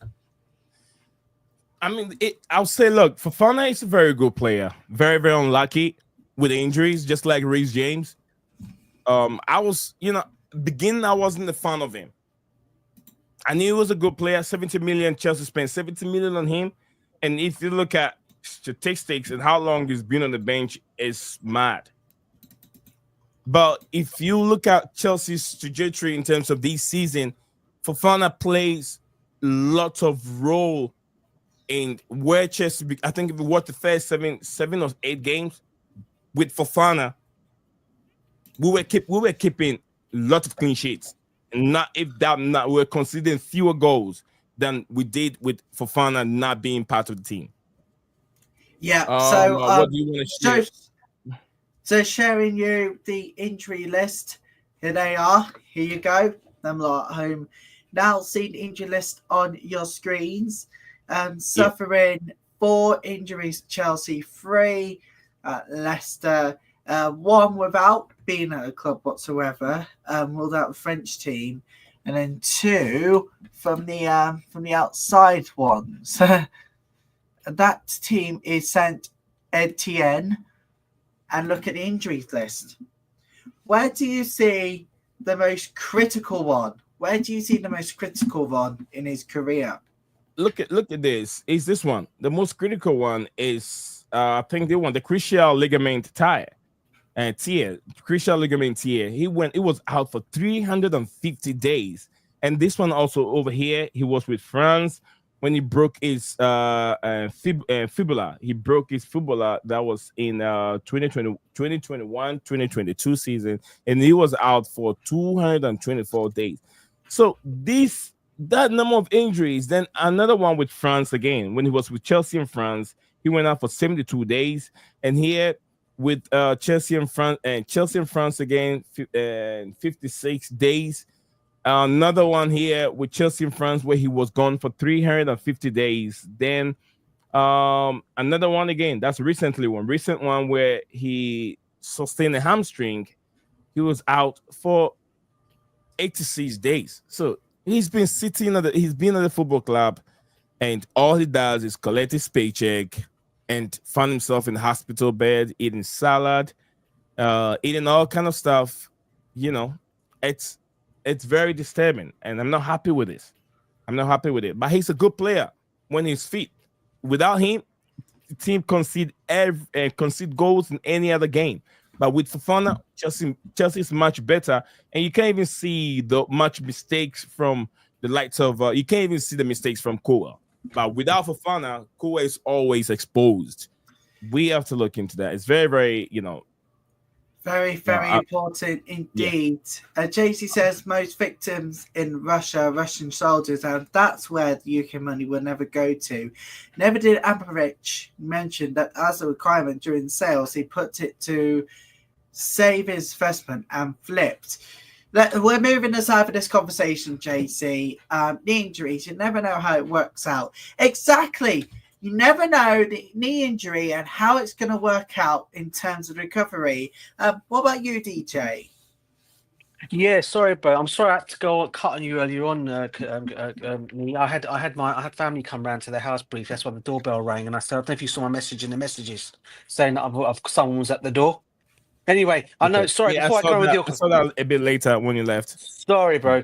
Just a quick thing, just on the Roman thing before I come to Riley's question, answering the question. The reason, I'm not surprised. I'm still obviously surprised the money is still frozen up in a bank account. And I for one, think is apparently the news is different. News are that apparently Roman has basically said the money's for everybody in that war the money's going towards everyone. But apparently the UK is saying they only want it to be for the Russia for the Ukraine. The Ukraine's only, not for the Russians as well. That's why they've not given it, or something like that. So for me, look, if his money's frozen up, that's not on Roman. He's clearly given the money. It feels like I feel like they've taken that money from him. Okay, and they're not using it for anything. And you know what? I really hope, if he really wants to, Roman, but I don't think he'll do it. If he really wants to come back and he wants to sue the government for that, don't be surprised if he does. Because now that some of his allegations have been dropped against him by the EU, don't be surprised if he tries to take something back from that. Because at the moment, I feel they're really taking him for a right idiot. And it turned out to be in the end that he had no alliance to Putin whatsoever either, by the way. And that's now something that's going to be asked about. I think that's a lot of people are asking about that question now, and why that money hasn't gone to where it should have gone, and why it's still frozen in a bank account here in the UK. It's not nice, and I really hope they get it sorted out very soon. I really do, honestly, because if it doesn't, don't be surprised if you get. So I don't think you hear the end of it. Let's put it that way, Nee. If that doesn't get sorted out soon. Yeah. Okay. I mean, Now- if you look at what JC is saying, and I played the Sky Sports news here in a bit regarding this, and what they said is the agreement was for Roman, and DJ said Roman flipped, but the agreement was the money to be split to the victims of Russia and then victims of Ukraine. But I don't know how much percentage, but because if you look at this war right now, the most suffered country or victims are more of the Ukraine. But the British government do not want to send any money to Russia. They believe that all the money should be sent to Ukraine to rebuild that country. That is why the money has been held up. But I think that they are working on it to come to common ground. That's correct. That's exactly the news I've heard as well. In terms of that, because apparently the news that came out on Sky, you said is exactly that. But I don't like the way they're blaming Roman. If you notice in that report, if you've watched the same report, Nee, they're trying to blame Roman on that as well. And why is the money not being released? What has Roman done? Is Roman behind this all? I don't think he's behind it at all. He's clearly given the money to the UK for it to go towards the Russia-Ukraine war. And for whatever reason or other, it's the UK that have decided not to dish it out or give it out to the relevant people that need to be given to. They've kept it still. And I think that is what the problem is. And this is why this is going to carry on and carry on. If they can come to some kind of an agreement where not all of it goes to obviously most of it has to go to the Ukraine, but I think some of that percentage will go to Russia as well. And I think that's probably what they're going to come to as common ground, as you said, where only a little bit of it will probably go to Russia, and the rest of it majority of it will all go to the Ukraine. And I agree, it's not a nice situation for it to be in at this moment in time, and why it's still going on. It's definitely not. Now, DJ, I wonder your thoughts on Wesley Fofana. Yeah, my thoughts on Wesley Fofana. I'm so happy he's come back to the squad. I know people are complaining about his injuries, but I think we all know here on this panel and in the stream as well, when Wesley Fofana is playing in that defence, him and Levi Corwell make an excellent partnership, and Levi Corwell doesn't make as many mistakes while he's there. And I think we are missing on. We are definitely 100% missing Fofana. I get his injuries are the ones that are causing the big problems for him. But look, I'm hoping this time round, we always say cross our fingers, touch wood. He comes back this time round, he doesn't get injured again. But what I think of him, I think he's a quality defender. I think he's on his day, he's one of the best defenders around. And I think, if without his injuries, forget his injury record, that guy walks into any top team, whether it's Real Madrid, Barcelona, Arsenal, Manchester United, Newcastle, Liverpool, whatever you want to call it, he walks into their team, because that's how good I rate him. Do you think that he will get into any other team 20 years ago or 10 years ago? 20 years ago and 10 years ago. Without his Without injuries? him being injured, 100% fit. 100%, bro. 100% he'll get into any team. Which of the year? 2 decades or a decade ago? I guess when he was at Leicester City, bro. When we first signed, when he used to play at Leicester, when we first signed him. No. I'm saying if you look at Wesley Fofana, as a player, would he ever get into any of the Chelsea's team 2 decades. Oh, 2 decades ago, Chelsea's. decade Oh, ago. make Yeah, it, bro. I thought Chelsea. you were talking about other. I thought you were talking about other. I thought you were talking about other teams, bro. No, Chelsea. Yeah, I think he would. I think he would give some of the defenders a shout. I think he'll give. I think let's be real here. I mean, you had. If you look about the defense we talk about over the years that we've had, right? You talk about Yeah. Marcel Desailly. You talk about Frank Leboeuf. No, If 20 years ago, I don't think they were there. Oh, okay. If you go after that, then okay, you're talking 20 about years John ago, Terry, Ricardo 10. Carvalho, William Gallas, Mm-hmm. and players of that ilk. Also to Cahill, William Gallas, as I said. I think he can get into that team because let's be real here. There will be a place for him in that team for me. So are you saying you're gonna bench Gallas for Fofana? They play different positions. In terms of Gallas plays more on the right side and he's more on the other side. Fofana is also So- centre back, right side, isn't Yeah, it? no. But Gallas plays more. But Gallas can also plays a left back. I think he did that a few times for Chelsea when we were playing. He played left back. We're talking about playing his rightful position, which is right back. I think he could bench Gallas. Yeah, I do. That's how much I rate him. Yeah, I do. All right. I mean, he's not a bad player. Like I said, I rate him, but that injury is too much. That makes me, it throws me off sometimes. But JC is here with me. I know he's more interested in the invasion of the Ukrainian war and where the money. Going to give us some more details of it. JC, welcome back to the stream, and I hope you are doing very well, brother. Hey, I'm good. How are you? Big up, JC. Yeah. No, I'm not talking about politics of war and all that. That's everybody. No, not really politics. We're talking about the funds that's been frozen. Yeah, look, why? What happened is when the war started, every Russian asset was being frozen and confiscated. They still are. And basically, it was a question like what to do with the Chelsea, because Chelsea has a heritage, a history. It's not a Russian club. So either just take it back and liquidate it, or just take it and let it operate. But how do we legally just capture it?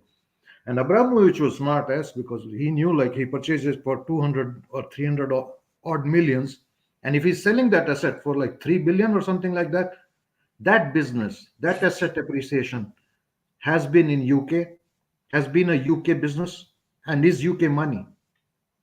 It's not Abramovich money. It is Abramovich money. He's a caretaker and he's the owner. But socially and in economics and every sense, it is a money made in UK, taxed in UK. And at that time, when without the sale, the talk was of liquidating the club. He came up with the idea, I will donate everything to the victims of the war. Well, fine. That's a noble cause. And that's a good thing. Because if you are sending 3 billions to Ukraine, then Putin will say you are having a war with us. But this guy is saying like, okay, I will give it to the victims of the war. So we give it to the victims of the war. Fine, then let's go ahead with the sale and everything. But when they were supposed to transfer it, he says, oh, hang on. I'm in Russia and Uncle Putin is asking me, why are you sending 3 billions to Ukraine? So now I want is like this should be on both sides. And that UK government has a problem with that. And they are in a legal limbo. They don't want to use somebody else's money, but they also do not want to be in a fix. So they are in a fix. And basically, Abramovich is in a very smart position. His money is not been disposed of. It's in a limbo. So he probably is not losing it totally as well. And he's playing with it. It is in his interest that his money is at least part, not gone totally. Don't think these businessmen are saints or Abramovich was a saint. Be real. This is real world. And to be honest, like victims, if you see only civilian victims, I mean, how many civilian victims are there in Russia? Most of the war is happening in Ukraine. All the civilian victims are in Ukraine. Nobody is going to help the soldiers.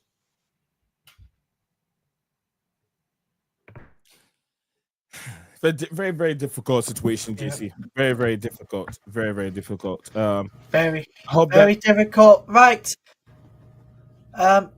talking about Chelsea ladies, they're playing Leicester tonight. Well, we've just had the team news in, and starting 11 is Hampton, Bronze, Bright, Bjorn, Charles, John Francois, Hamano, Macario, Canrid, Ramirez, and Beaver Jones. And substitutions tonight is Becky Spencer, Lawrence, Baltimore, Cuthbert, Newskin, Captain, James Fishel, and Brown. Can you Mia Fishel's back! can you share the lineup on your screen if you get a chance to share? Unfortunately, I cannot.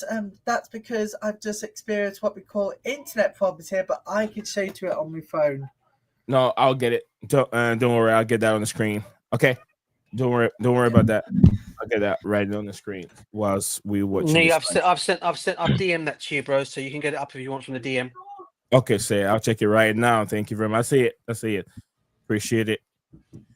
All right. Thank you very much, Adiji. The lineup is out, just like Riley Tyler just said. We're looking to the starting lineup right now on the screen. But yeah. JC, you've listened to some of the topics that we've gone through. Wesley Fofana, we talk about Wesley Fofana. Chelsea also showing interest in Kobe Mainoo. And also, they report that Enzo Maresca is untouchable. Can you give us your insight or your thoughts on these few topics? You can wrap it up for us if you want to. Yeah. See, with Maresca, I would say is like there is nobody untouchable. Like he's in the job. You become legends after you finish your career or finish your tenure. Then you remember. Like Mourinho, we can remember as a legend. But if Mourinho comes back at his job right now, then it's a problem because you don't hire the legend to come back. That's like different scenario already. And Maresca is nowhere near that. Maresca is at a job. Out of all the managers we have seen under this new regime, he's the most, I would say, like we have seen some football sense in what he plays. There have been minuses, there have been more pluses. He has credit in the bank, so I don't think like to be talking about like him as untouchable is fair, but like to be also saying like discarding him as an average manager is also correct. So he is a good manager. He's shown to be a good manager, and a lot of things are out of his hand, like kind of like injuries. You can't do anything. Like if both your strikers get injured on the same night, and that's the night when the window closed in like half an hour, so you can't blame him for that. No. Yeah. So there are certain like things which you can question, like why did you let Felix go, or things like that. But maybe he saw something which we didn't. So there. To be honest, like we've seen Jurgensen 3 games. Last game he was good. Jurgensen was good last game. Otherwise, Jurgensen and Sanchez, there was hardly any difference. But last game, Jurgensen was really good, really good. So that question you can put like because we didn't see Jurgensen, he was looking at it. So maybe he could have changed Sanchez earlier or something. But Jurgensen is also like one game, so you cannot judge it. So there are things like I don't know. I mean, you can question like what is, but I mean, there can be no untouchables. The job comes with high pressure, and there will be analysis and criticism. But I really do not want like everything is only about criticism. There are a lot more positives there. And I think compared to last season, we are not in a bad position. We are like 5th right now, and if we can have a push at the back end of the season, we might be in top 4, and that's satisfactory result. I mean, most of the fans would have been happy at the start of the season if they were told like we will be in top 4. So that's kind of a like incremental improvement again. So I won't say like untouchable, like he should have the pressure if he's not performing. Like why are you doing all that stuff and all that? That's life, huh? But like it will be mad to be asking for his sack or anything like that. Absolutely. But I will just wrap it up also with Fofana. Like Fofana of this season was fantastic, and if Fofana is back, then we have Tosin doing decent job, and I really don't think like Colville is that bad. Colville plays better with a better defender. So okay. I mean, the form has been up and down. He has made errors, of course, but like there will be more competition, and it is good. Fofana is back, because last season Fofana was making errors. So you don't make judgments by one game or two game and all. And our team is in a progression. You can say like they are incrementally improving, and the manager is growing. So it's nice to have Fofana back. I'm happy, and Reece James is back. What, Okay. what are you talking about? Like we are suddenly in a very happy days. And it would have been fantastic if Jackson comes back and give. Yeah, and I think Enzo Maresca did make a statement that he is very sure that all his players will return after the international break. So there's been a lot of rest for the players. So there's Fantastic. no excuse. Should be Noni comes back. Jackson comes back. Yeah. Reece James is back. Fofana is back. Come on, let's go with the top. Lavia to come back. Yeah, I mean, life couldn't be better if we can fit all these and go at it in the last phase of the season, and if we can be in top four, fantastic. All right. So I would not be. I will finish it here. I mean, Okay. we should not be so much depressed. I mean, I look at it in a positive manner. What we can Right. have with the remaining part of the season, I look forward to it. Yeah, and that's about it. Thanks for having me, Neil. And Pleasure giving for me a- coming on, JC, to explain this with us here in a bit. Thank you very much for all you do. Big up to you, JC. Big up, Thanks a lot, JC. guys. Bye. Thanks a lot. Bye. So yeah, guys. So that's JC for you, a very, very strong supporter of these platform, the channel, listens, and also he comments and also joins the panel when he has time to do that. But guys, keep your comments coming. Keep it coming. Keep it coming. Smash that and subscribe. Yeah, smash the like button. Comment like. Like, comment, and subscribe. Absolutely. JC's comments said, look back our statement with fact on these one DJ. I will be frank. You are talking with your heart and not your mind, bro. It depends on how you see. I mean, it's I don't know how to put this. All right, that was before JC jump on. So with that one, I'll skip that one on JC because he's already have come on the show and he has expressed his mind on it, his opinion on it. It is behind. He is really behind it. That's from Roman. All right, Charles. Gunaman said he still builds the weapon. Bloody money, said Gunaman. He went to JC said to put it mildly, it is mildly, you guys are out of order here. Talking about fact. All right, I won't read JC's comment again because it's already beyond. Maya said that they knew what they were doing when they sanctioned Abramovich, the Russian billionaire, the man himself. Gunaman said that no Lawrence for the ladies and the Buchanan. It's still hurts. Untouchable. That's a big word from Maya. Maya just laughed. He said, no one is untouchable. Even Pep, he has one job to do, achieve and successful and be successful in Chelsea's. Nah, not a chance. You can say Manchester City. I mean, there's no Canadian lasses, but we do have an emergency loan of Becky Spencer. With Mutovic out being pregnant and injury to lefting, is up to Hampton to hold fort until Saturday. We moved that emergency loan from Becky Spencer from Spurs. So at least there's something to go on. Baltimore's not starting left back again. Let's just be honest with you. Bad luck with he's on left back. Trust me, we've been here before. But we're going to do the same but we're not going to do the same as Leicester tonight as we've done with Brighton. We're going to get those 3 points. We can always praise the bruise. Right. So final subject this afternoon, people, is the FIFA World Cup halftime show.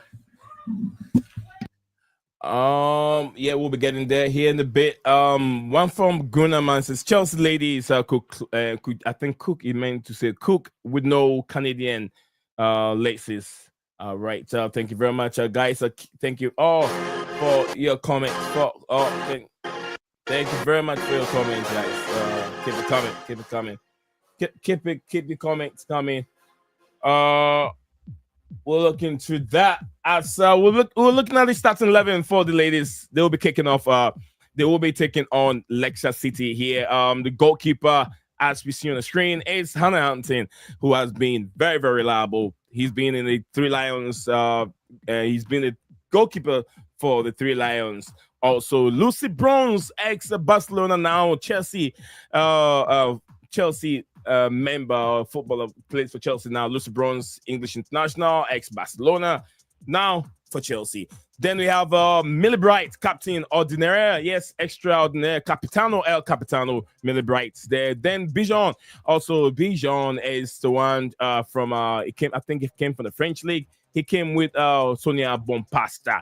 Then we have Neil Charles, who will be the vice captain when Bright is not there. Then we have also Maka Himana, the Japanese international. We have Mikario, the American international, also in there. Yeah. Then we have Kenrod, also who plays in the right wing for the Chelsea ladies. Mia Ramirez, striker, number 7, is there for the women also.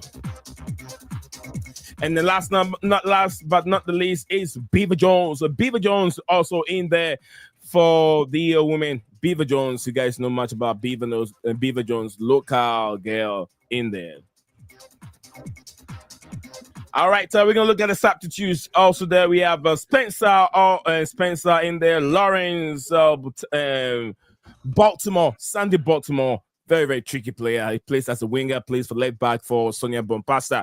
And also, Cutbeck also recovering from his hair injury. Cutbeck is also in there. Then we have Nuskin, German international, Nuskin in there.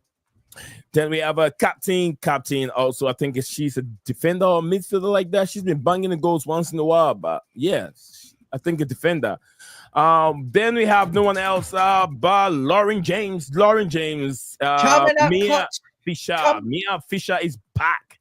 And Lola Brown, people. Lauren James comes onto the side, clutching up 2 games in a row. Now the winner against Everton in the league and the second half equaliser against Brighton on Sunday. That's the lineup tonight, people. Chelsea versus Leicester in the WSL. I am slightly not confident, but it is our ladies.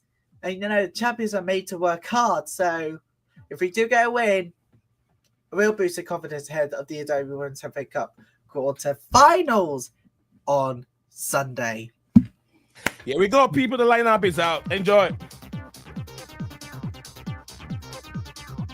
There's the lineup, people. Right. Let's come on to the final subject of the show today, ladies and gentlemen.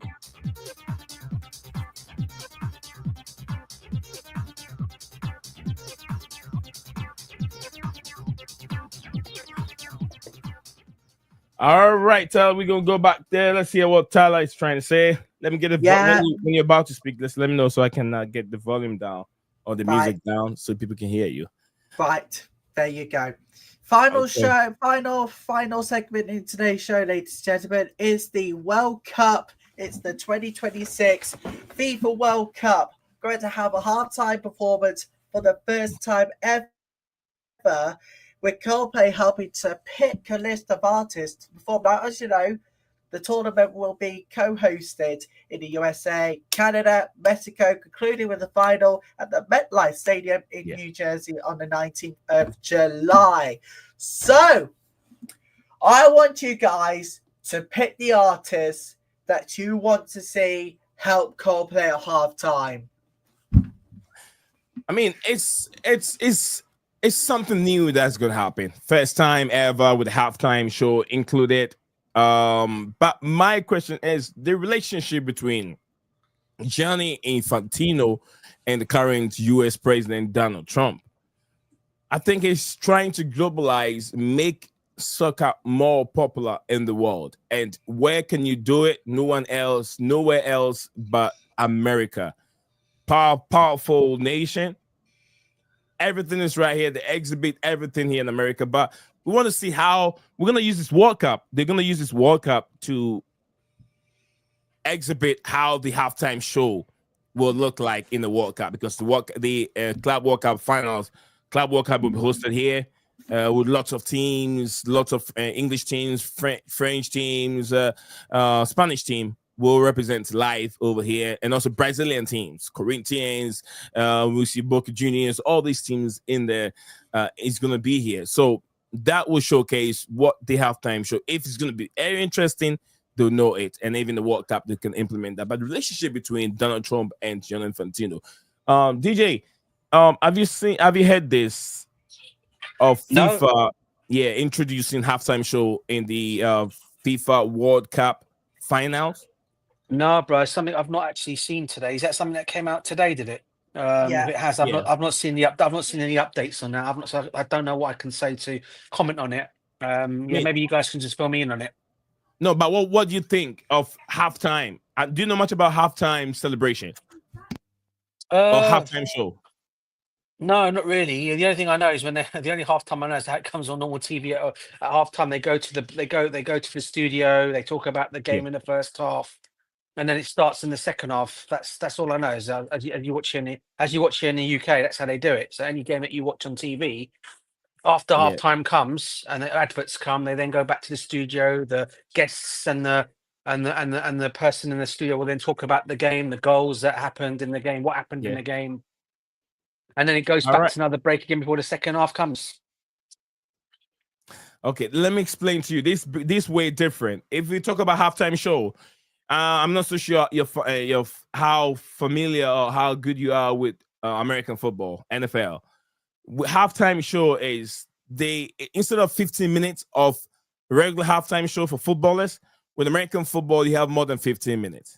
You get what I'm saying? They have a little bit more than 15 minutes, and they set the stage for performing artists.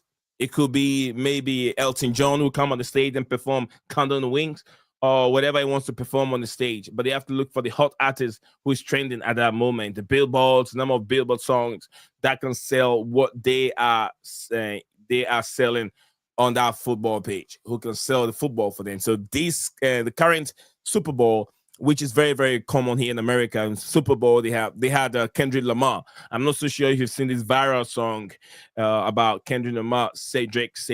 Do you want to do it? You about to do it? Oh yeah. Yeah. It was I know that song was more about the beef between Drake and Kendrick Lamar. And Kendrick Lamar, yeah. Yeah, it's a court case, right? I don't want to get in details on it. It has to do with someone calling someone a pedophile and all that kind of stuff.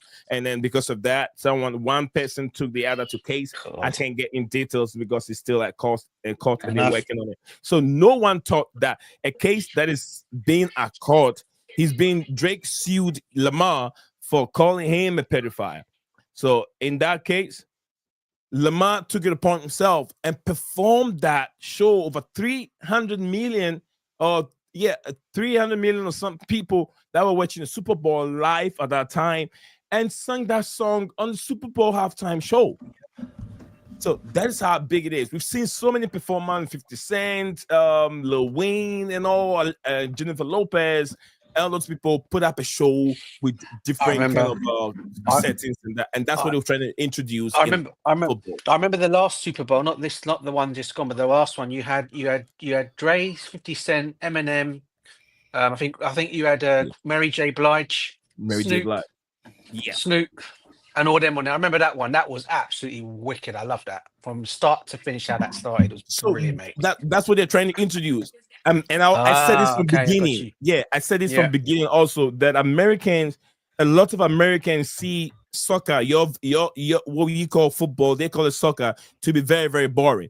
If they pay so much ticket to go and watch a football game and there's no chanting, there's no goals, at least they want to be entertained. They want to see people coming on the stage to perform, artists coming on the stage to perform, to entertain them. At least whatever they're paying the money for, they will say, okay, wealth paying this money. You get what I'm saying? Let's say you watch Chelsea you watch a Brighton and Chelsea 0-0. You pay so much money, $50 or $60 or $150 to come and sit at the stadium, and then recorded no goal at all. Were you going to be happy, DJ? Yeah, bro. They've already hired a DJ there, man. That comes on at half time, bruv. Yeah. I mean that's more than enough. I mean, look. I can see where this is going and why this has been mentioned, but I'll be honest with you, man. Again, the Super Bowl and American football, NFL, for me, that suits this kind of thing to the ground, right? 100% it does it because the crowds that it brings in. You talk about the cheerleaders in the beginning and all that kind of stuff, right? Yeah. But then when you've got, and I just don't think in a football club. Give me a second. I don't give me a think. second. Oh, sorry, bro. Go on. Oh, he's gone. I was going to give him a second to, plug himself. He left. It's okay. Yeah. Go ahead, DJ. Yeah, I just don't think in the UK. I guess it's stuff I've been used to it, bro. I mean, we're now. I know since these guys have come in, they decided to have a DJ at the show now at half times, where it might be hear a DJ playing in the background, which I think is something they're trying to introduce, right? But I don't think many fans went down with that, to be honest with you. But hey, it's one of those things. It's going to be there. It looks like it's here to stay for a while. But do I think it will suit? The thing of all is, you've got to also look at the staging capacity as well. Do we have the capacity crowd in there to actually do something like that? You got to have for me, like the Super Bowl, you're looking over 60,000 people, bruv, hitting out a stadium. Yeah. Whereas we've got a measly 42,000 at Stamford Bridge, bro. And you want to play that kind of thing? I mean, for me, look, it's one of those things that I don't think it was for the actual Club World Cup, because it might be in the US. I can understand it being there for that reason, because of the stadiums that it's going to be going into. But if you were to ask me to bring it down here, I probably would say no, and that's only because I don't think I just don't put. How would I put it without sounding a bit too? What do you call it? All the years of growing up watching football here in the UK, right? Yeah. And being part of it for many years, following my team, going and watching home and away, whatever it might be. I've just never known a football situation to be like that. Whether I go to Manchester, whether I've gone to an away game at Arsenal, whether I've gone to an away game at Liverpool, I've just never known that kind of thing. Do you know what I mean? It's always been what it is. So whether they bring it into thing, whether it will work and kick off here, I don't think it will, to be honest with you, maybe. Because this is one of the reasons why they want to do this whole franchising. This whole thing within the US, they want to come into this whole big franchise thing in the Prem, I think. That's going to be one of the things they're going to be bringing with them if that was to happen here. But whether that will go down well with the people in the country here is another thing. I mean, don't get me wrong. I'm a DJ. I love music. Yeah, I can play music. I can go and DJ at a ground somewhere if I wanted to and call the crowd in. I can go and do that, right? Yeah. But let me say, but whether that's the kind of thing that would work, kind of like here, is probably different. Maybe I'm a bit wrong. Maybe people in the comments might be able to help me on that one. What do they think in the comments? In the US, I can understand it happening there, but here, I don't know. That's just my honest take on it. I don't think it's bad either, but I just think it's good for the UK. That's just my take. I understand. Thank you very much, DJ. That's DJ's view on it. Gunaman. What's Gunaman saying? What's Gunaman saying? Gunaman, what are you saying? All right, Gunaman saying he said 2025 World Cup, Chelsea is in it, and this summer should that not be talk? Should that not be talk? Instead, World Cup year and halfway. Absolutely. Lord Vapor Nation, big up to you, Lord Vapor Nation, joining us here live on the stream.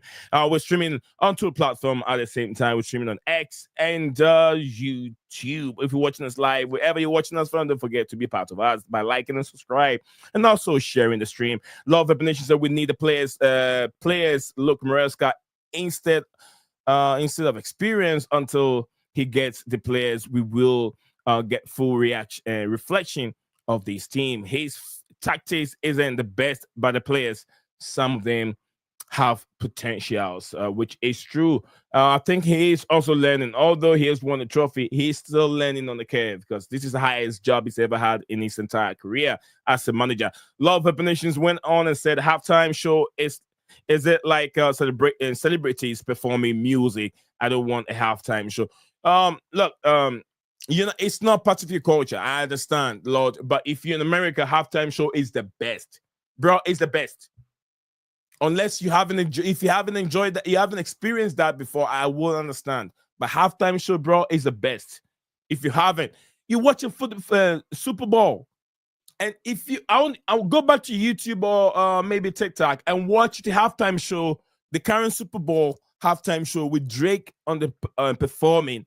He has different settings on the screen. Yeah, Beautiful, bro. You just have to experience it. I understand it's not part of your culture, so you go against it until you experience it. Just like Todd Bowley said, let's organize an all-star game where some British media blow it out of proportion, and now they're trying to bring that back. Something that Todd Bowley has already introduced that to the league, and they all went against him.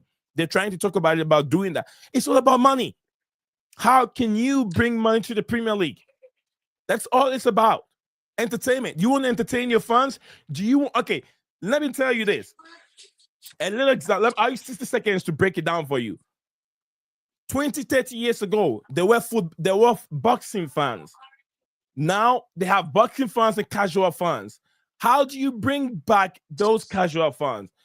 There are casual fans in football, and there are football fanatics fans there. There are people who are here and there. Don't you think if you add entertainment to football, you can attract more of the ladies who are not more into football? So I know a lot of ladies who don't watch football because they don't like it, but they like entertainment. You get what I mean? So if you say, okay, we're going to have Alicia Keys performing a halftime show in the game between 15 minutes performance. Remember, one song is 30 seconds. I mean, is it 3 minutes? Yeah. Crystal Palace, 3 minutes. To be fair, Nick, Crystal Palace do have a bit of entertainment because they do have the cheerleaders that do their cheerleading. Have you seen Crystal Palace games? It's over here where in they America. have the cheerleaders. Yeah. So they do have that kind of entertainment as well. But I get what you're saying about a music artist. I mean, look, for me, I've just never, as I said before, I mean, you mentioned Alicia Keys. What a singer she is, by the way. I have to say one thing. Her music is really good, I have to say. That tune she done with Jay-Z, especially, what a track that was. Yeah. But going back to what you were saying, for me, look, I can get why fans can't go with it here because it's just something that's just never, as I said, it's never ever crossed paths here, if you like. I've seen it obviously happen to America because obviously, I've got people, friends and relations that are in America, and that go and watch any of the soccer games there or the football matches, and they say about the entertainment, how good it is and whatever. And people they're used to that culture because they grew up with that culture, bro. Yeah. They've lived in America, they grew up in America, they've grown up with that, and they're used to all that kind of thing. So, but for here, those that have never, all our music here, bro, we all like the music here, bro. Trust me, I'm one being I play everything for me, all right? Yeah. But what I'll say in terms of, and I'm going back to old school garage as well, bro. This is how back I'm going. Garage, I go back to jungle music, and no one can beat the days of Dre, Snoop, Tupac, Biggie, and all them guys back in the day for music. That can't be touched. Today's with the artists of today, right? For me, but if you were to bring one of those guys over to play here and entertain, again, I don't know how well that will go. For me, I wouldn't complain because I've got a couple of mine that are my favorite rap stars. It will help. It would help. I get you talking about the money. It will help with the old school fans. I understand that. It's just strange. I guess being old school fan, I'm just not used to that kind of thing. Do you know what I'm saying? Yeah. I guess, and that's probably why maybe the new generation fans will say, "Yeah, let's go for it. Let's do something like that." But all you can do, I don't know. All they can do is to mix it up with old school and a new generation. So let's say if you have Drake, or not Drake. If you have Snoop Dogg, or maybe Dr. Dre or Eminem, you have one Eminem or Dr. Dre, one 50 of them, Cent, yeah, or 50 Cent, one of them, and then you bring the current maybe Trevor Scott. Trevor Scott is blended with the youth, and then the more of the old school a little bit. Trevor Scott holds a lot of, especially the ladies.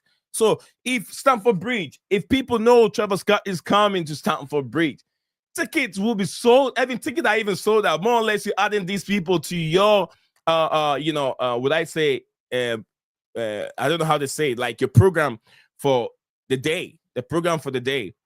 It can start whilst the game they're warming up, they have a little stage set aside. There are other grass they can put on the grass that will not affect the grass. Then they are there performing, entertaining the fans. Then at halftime, 15 minutes, you have them perform for 10 minutes, and they use that 5 minutes to take all the stage that they put together. And on the side, it's that easy. It doesn't take that long. 15 minutes and halftime break, they perform for 10 minutes, and they're done. That's all.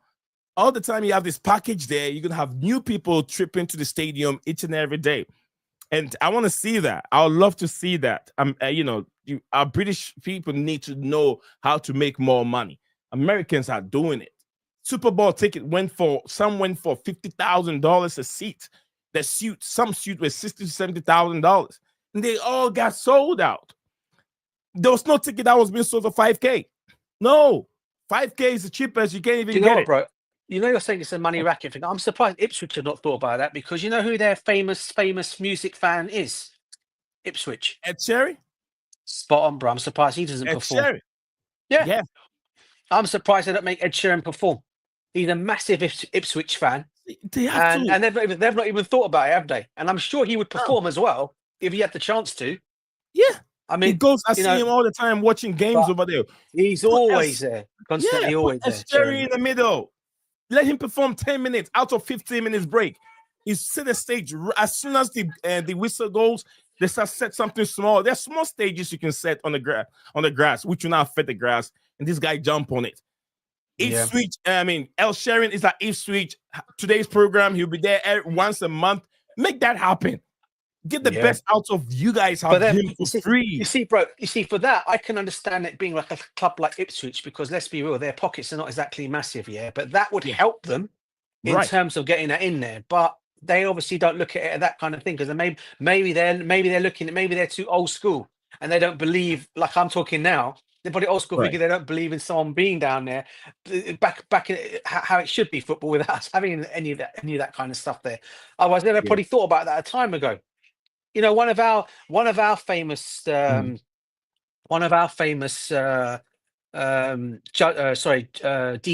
who's actually a Chelsea fan, is Trevor Nelson. He's a massive DJ, all right? He's brilliant. If you hear his stuff on the radio and stuff, he's really good as well.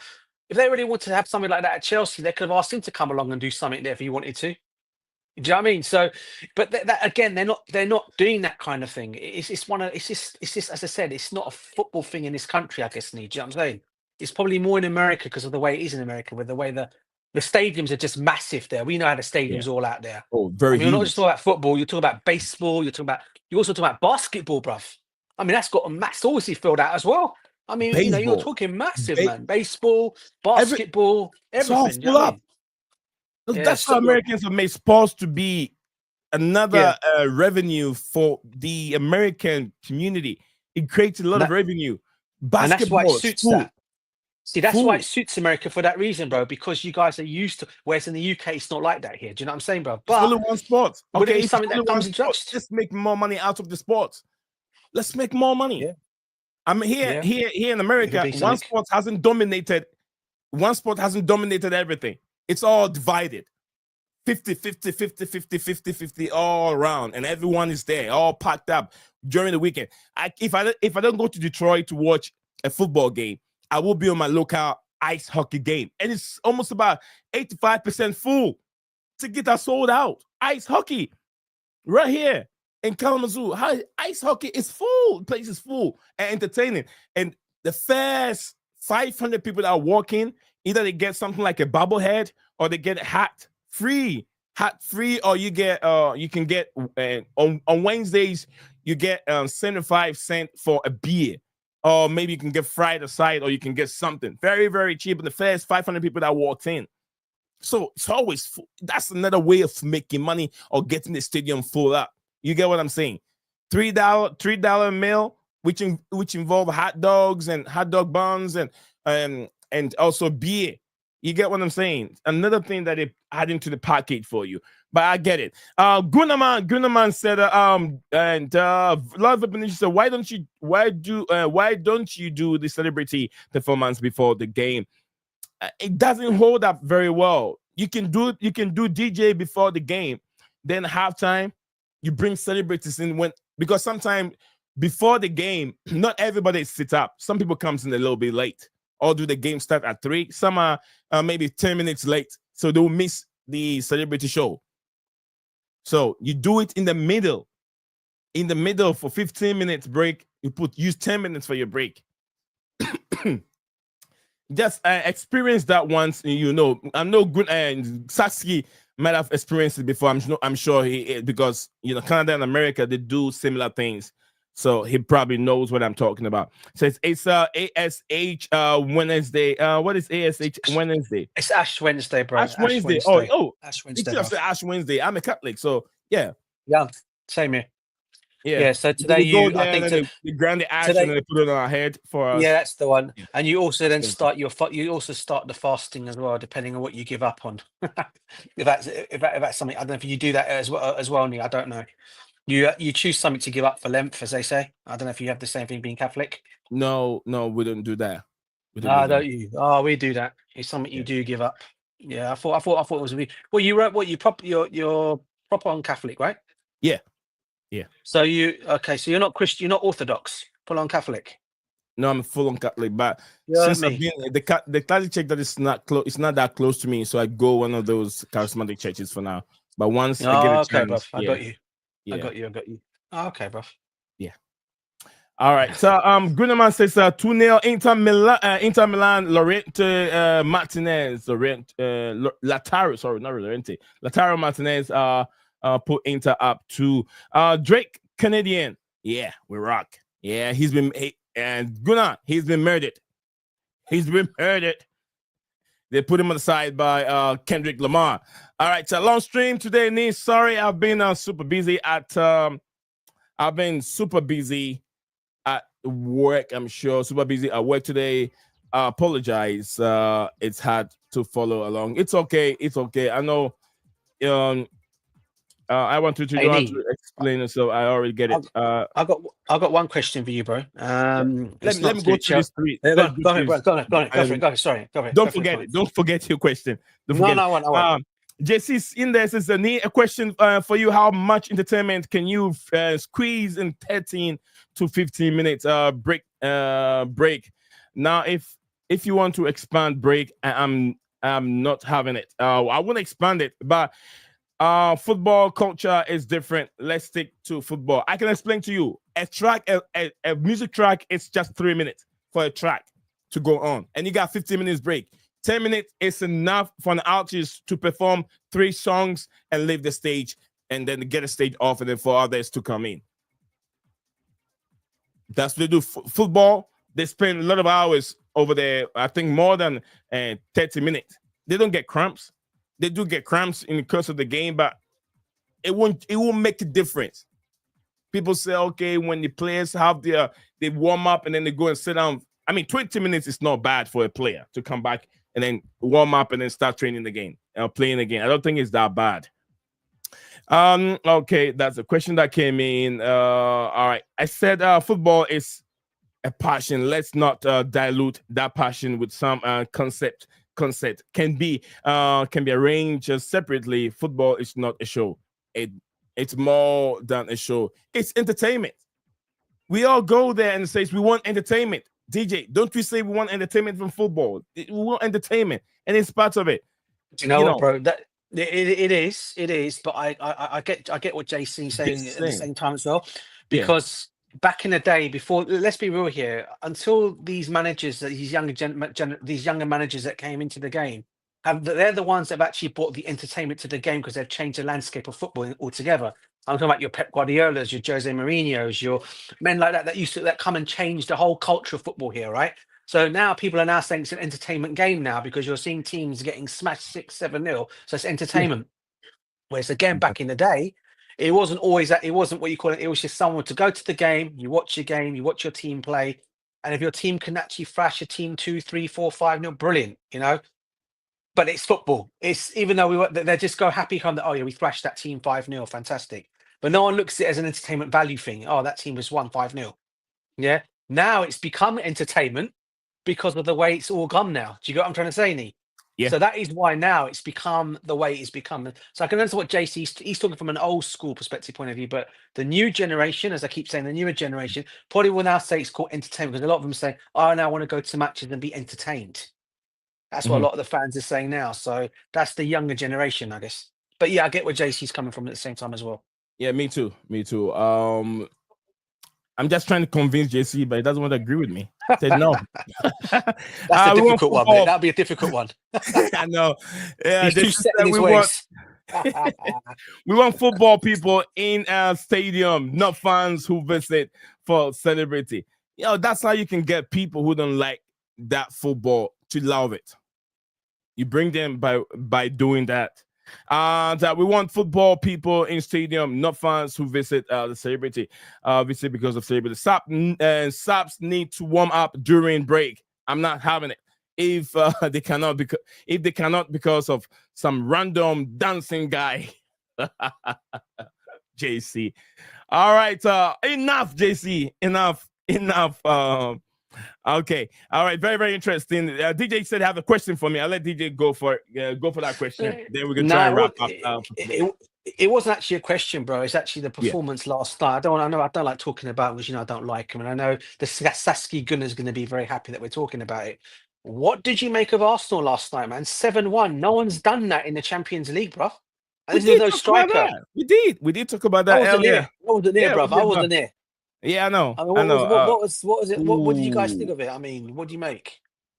DJ, I know where you stand as a Chelsea supporter, and I love football, and I always want to celebrate good football. And when I see good football, I love it. I appreciate it that these without the top players, without Saka and who else?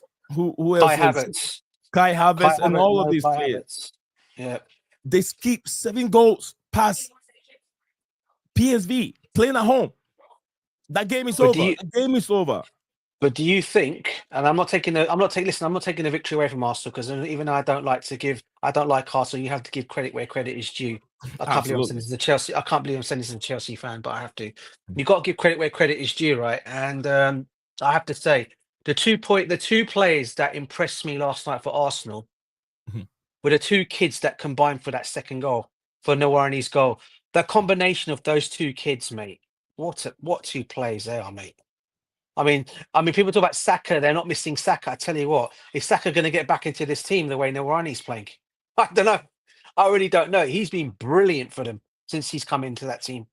And I have to give, as I said, I'll give credit where credit is due, right? Yeah. And, for me, I like to see a young player coming through the ranks, whatever football club it is, and doing well. And I think him and I forgot the other kid's name now that combined together. Maybe I forgot his name. I can't believe I can't get his. No, he's the one who scored the goal. It's the guy who combined with him. Saskia Gunnar, you're in the comments, bro. Let me know who that is. Maskelly, that's the one. Maskelly used to be with Chelsea. Do you know that? I know. That's Chelsea as a kid. Then he moved from there as a kid to us now. That's what the saddest thing of all is being laughed at by the Arsenal fans, knowing that one of our own is now gone to them and doing brilliant there. And what a setup that was. But look, listen, as I said, the question I will always put, though, to the Arsenal fans out there is this. Yeah. You guys had that 1 week rest, all right? You didn't play in the FA Cup games since and that. So I would have expected nothing more than an Arsenal win yesterday, but I was not expecting a 7-1 win. But what I don't get with the Arsenal fans, and this is why I always come on top of them, and this is why I get to them, right? Yeah, they're getting carried away. I'm already seeing man say out there they're going to win the Champions League, bring on Real Madrid, and this is not even a joke here. This has gone out on 7 Twitter accounts that I know of Arsenal fans that are known, by the way, on the YouTube's platforms, saying bring on Real Madrid. I mean, what are we doing here, mate? You just thrashed PSV 7-1. Enjoy your victory, yeah, and bring on Real Madrid. I'm not saying you guys can't beat them, but really, are you really going to go down that avenue and say bring them on because you think you guys are going to be able to walk over them? I don't think so. Or even Atletico Madrid. And that's not me being jealous or anything. That's just me putting it out there. Because if I was a Chelsea fan and my team did that and we were playing, I would say the same thing. Any fan coming out and saying bring on Real Madrid after that, I'd say, what you guys on? Do you know what I mean? So Yeah. I'm saying the Crack same. I'm cocaine. saving the Crack same energy cocaine. for Arsenal. They're on crack I'm cocaine. saying the same Arsenal. That's the energy I'll say. Exactly, bruv. Exactly what you just said in them words. I don't want to repeat what you just said, but yeah, exactly then, bruv. I don't want to get your channel You know what? motorized, bruv. I love You know what I mean? Arsenal. But I yeah, love exactly. Arsenal fans. I love them. But when they get a good victory like that, they get carried away. Let's see what what they get in the current Premier League. That's why I laughed at it, bruv. I'm thinking you guys had that 1 week rest. Arsenal. I get you had no players. I get all that. And it's not been done in the Champions League before where you go away to a team and absolutely trounce them in their home ground 7-1. Let's be real. PSV are not some pushover team, by the way. Yeah. They knocked Arsenal out the I do believe it was the Europa Cup the last time round. Correct me if I'm wrong on that one. You know, they knocked them out of Yeah. that. And last season they gave Arsenal a bit of a game as well last year. And then when they played in the knockout stage, in the what do you call it? In the group stages, right? Group stages. So Yeah. they did, yeah. So they did give Arsenal, even Arsenal did come out on top and they won, but they still gave Arsenal a bit of a game. But to come out and say, yeah, after that game, and I know it's all happiness, yeah, ever. But then I'm thinking, okay, you get the joy of the moment, bring on Real Madrid. But then when I'm reading on Twitter accounts today, known Arsenal fans coming out and basically saying we're going to bring on Real Madrid, mate. I'm like, we're going to absolutely do what we did to what we did to PSV. We're going to do to them. I'm thinking, oh my god, what are we doing here? What are we doing here? Honestly, I mean, oh god. Like I said, look, let's see how Arsenal perform in this week in the weekend, the Premier League game, the upcoming Premier League, and let's see how they perform. And then we can say, oh, these guys are ready. Put up 3-0. If you're able to score 3 goals past and without conceding any, then we can be talking. Yeah, without a striker, then we can be talking about, you guys beating Real Madrid and you got PSG next. You got PSG. It's not going to be easy. You're going to play proper football. I think the intensity that the Premier League provides, that's what they use advantage over the PSV team. PSG are not used to that intensity. You get what I'm saying? Arsenal, they look. To be honest, let's be frank here. Arsenal have a good team. They have a good team. They were looking for a good one top striker to help them out. Yeah, they have a good team. Because the beginning of the season, we could tell until Saka got injured, and then he was the one that provided the goals, just like us, just like Liverpool right now. If you take Mo Salah out, because he contributes 75% or 70% of their goals is coming from Mo Salah. If you take Salah out, Liverpool will not be where they are. Maybe Arsenal could even win it. If you take Salah out, 1 goal, Salah scored that goal and wins them a game. Salah scored 2 goals. Most of the goals been scored in the Premier League is Mo Salah. So it's the same thing with Arsenal. Without Saka, we know how things have been difficult for them. That's the reason why they were not. I wouldn't say they cannot. That's why they wouldn't be able to win it because of Saka being out. Exactly, and like I said again, Arsenal fans, before any of you come at me, I know the Saskia goodness still in there. I am not coming at you guys. You guys played absolutely brilliant yesterday, and you deserved your win yesterday. I watched your game yesterday. You played brilliant. I was swapping in games yesterday. I was Real Madrid and Atletico Madrid, then moving on to the Arsenal game. But yeah, I got to give credit where credit is. I don't usually like to do that, especially with Arsenal. Tottenham generally I don't, because I can't stand either team. But you have to give credit where credit is due, and they did play it could have been even more goals, mate, to be fair to them. They're lucky they kept that scoreline down to 7. Let's put it that way, bruv. Exactly. Right. We have to give credit to where credit is due. And I love football, and I celebrate beautiful football. Arsenal I've done that many years, playing beautiful football, likes of what's his name again? Arsene Wenger, Fabregas, and we've seen Ashley Cole and all those Patrick Vieira, Emmanuel Petit, and all that. So Arsenal, Dennis Bergkamp, Van Dennis Persie, Bergkamp and all that. So we know where great football is always coming from. Arsenal. And I don't know what can remember Anders Limpar, another good player. Arsenal fans should remember him. Very good player back in the day. Was it old school? Very old school. He was during the time for Paul Merson. He was a Swedish international. Oh yeah, old school. Played 80s. on the wing. 80s, 80s, 90, I think 80s and 90s. I think he was Anders Limpar, midfield. He was a winger, I do believe. And he was excellent from Sweden. He was what a player he was, mate. Good player for them he was as well back in the day, I have to say. They even had Andy Cole, would you believe? They had Andy Cole as well. Oh, You know when yeah. you know Andy Detroit- Cole?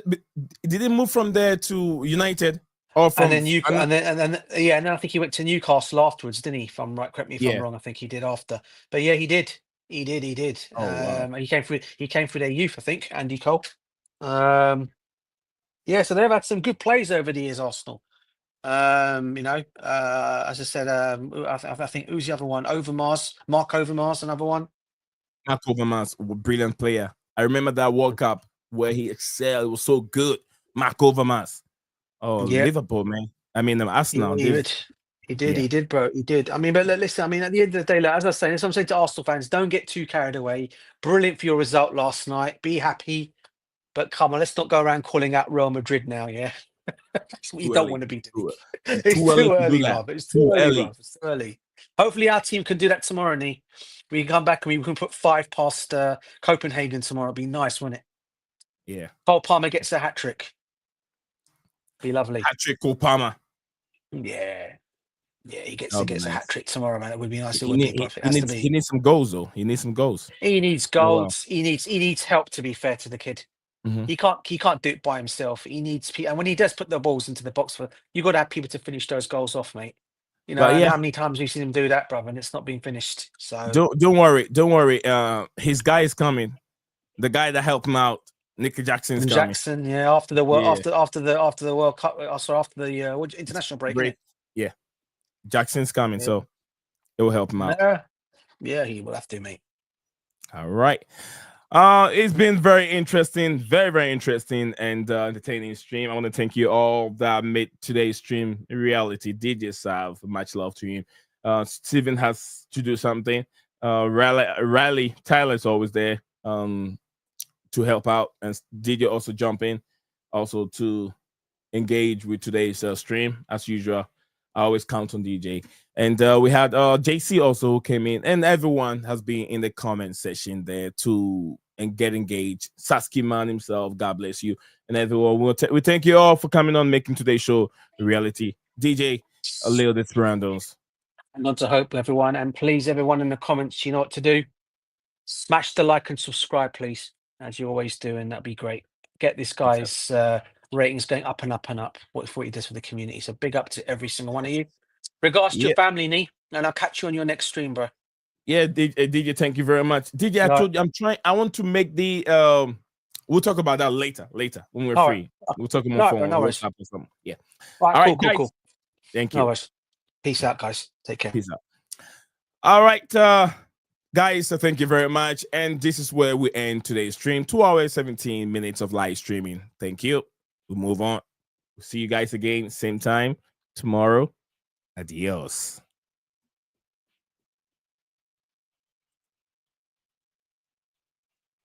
You are a winner. Stand tall, be proud. In the face of doubt, you shout it loud. Feel the strength, let it in. With every step, you're gonna win. You are a winner, feel no pain.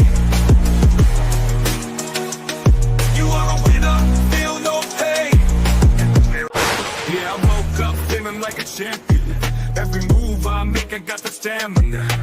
Eyes on the prize, never lose sight. Grinding every day, pushing through the night. Got the fire in my soul, never back down. In the ring of life, I'm the one with the crown. Sweat and tears, yeah, I paid the cost. Every battle fought, I'm never lost. Hit the ball, you are a winner. Stand tall, be proud. In the face of doubt, you shout it loud. Feel the strength, let it in. With every step, you're gonna win. Every challenge met, every goal in sight. In the gym, on the grind, it's a warrior's fight. From the bottom to the top, yeah, I've been there. With the heart of a lion, I face the dare. No fear, no limits, just pure drive. In the race of life, I'm alive. With every push, with every strain, I'm a winner, feel the gain. Hit the road, feel the power. In this moment, it's our hour. Rise above, break the chain. You're a winner, feel no pain. You are a winner. Stand tall, be proud. In the face of doubt, you shout it loud. Feel the strength, let it in. With every step, you're gonna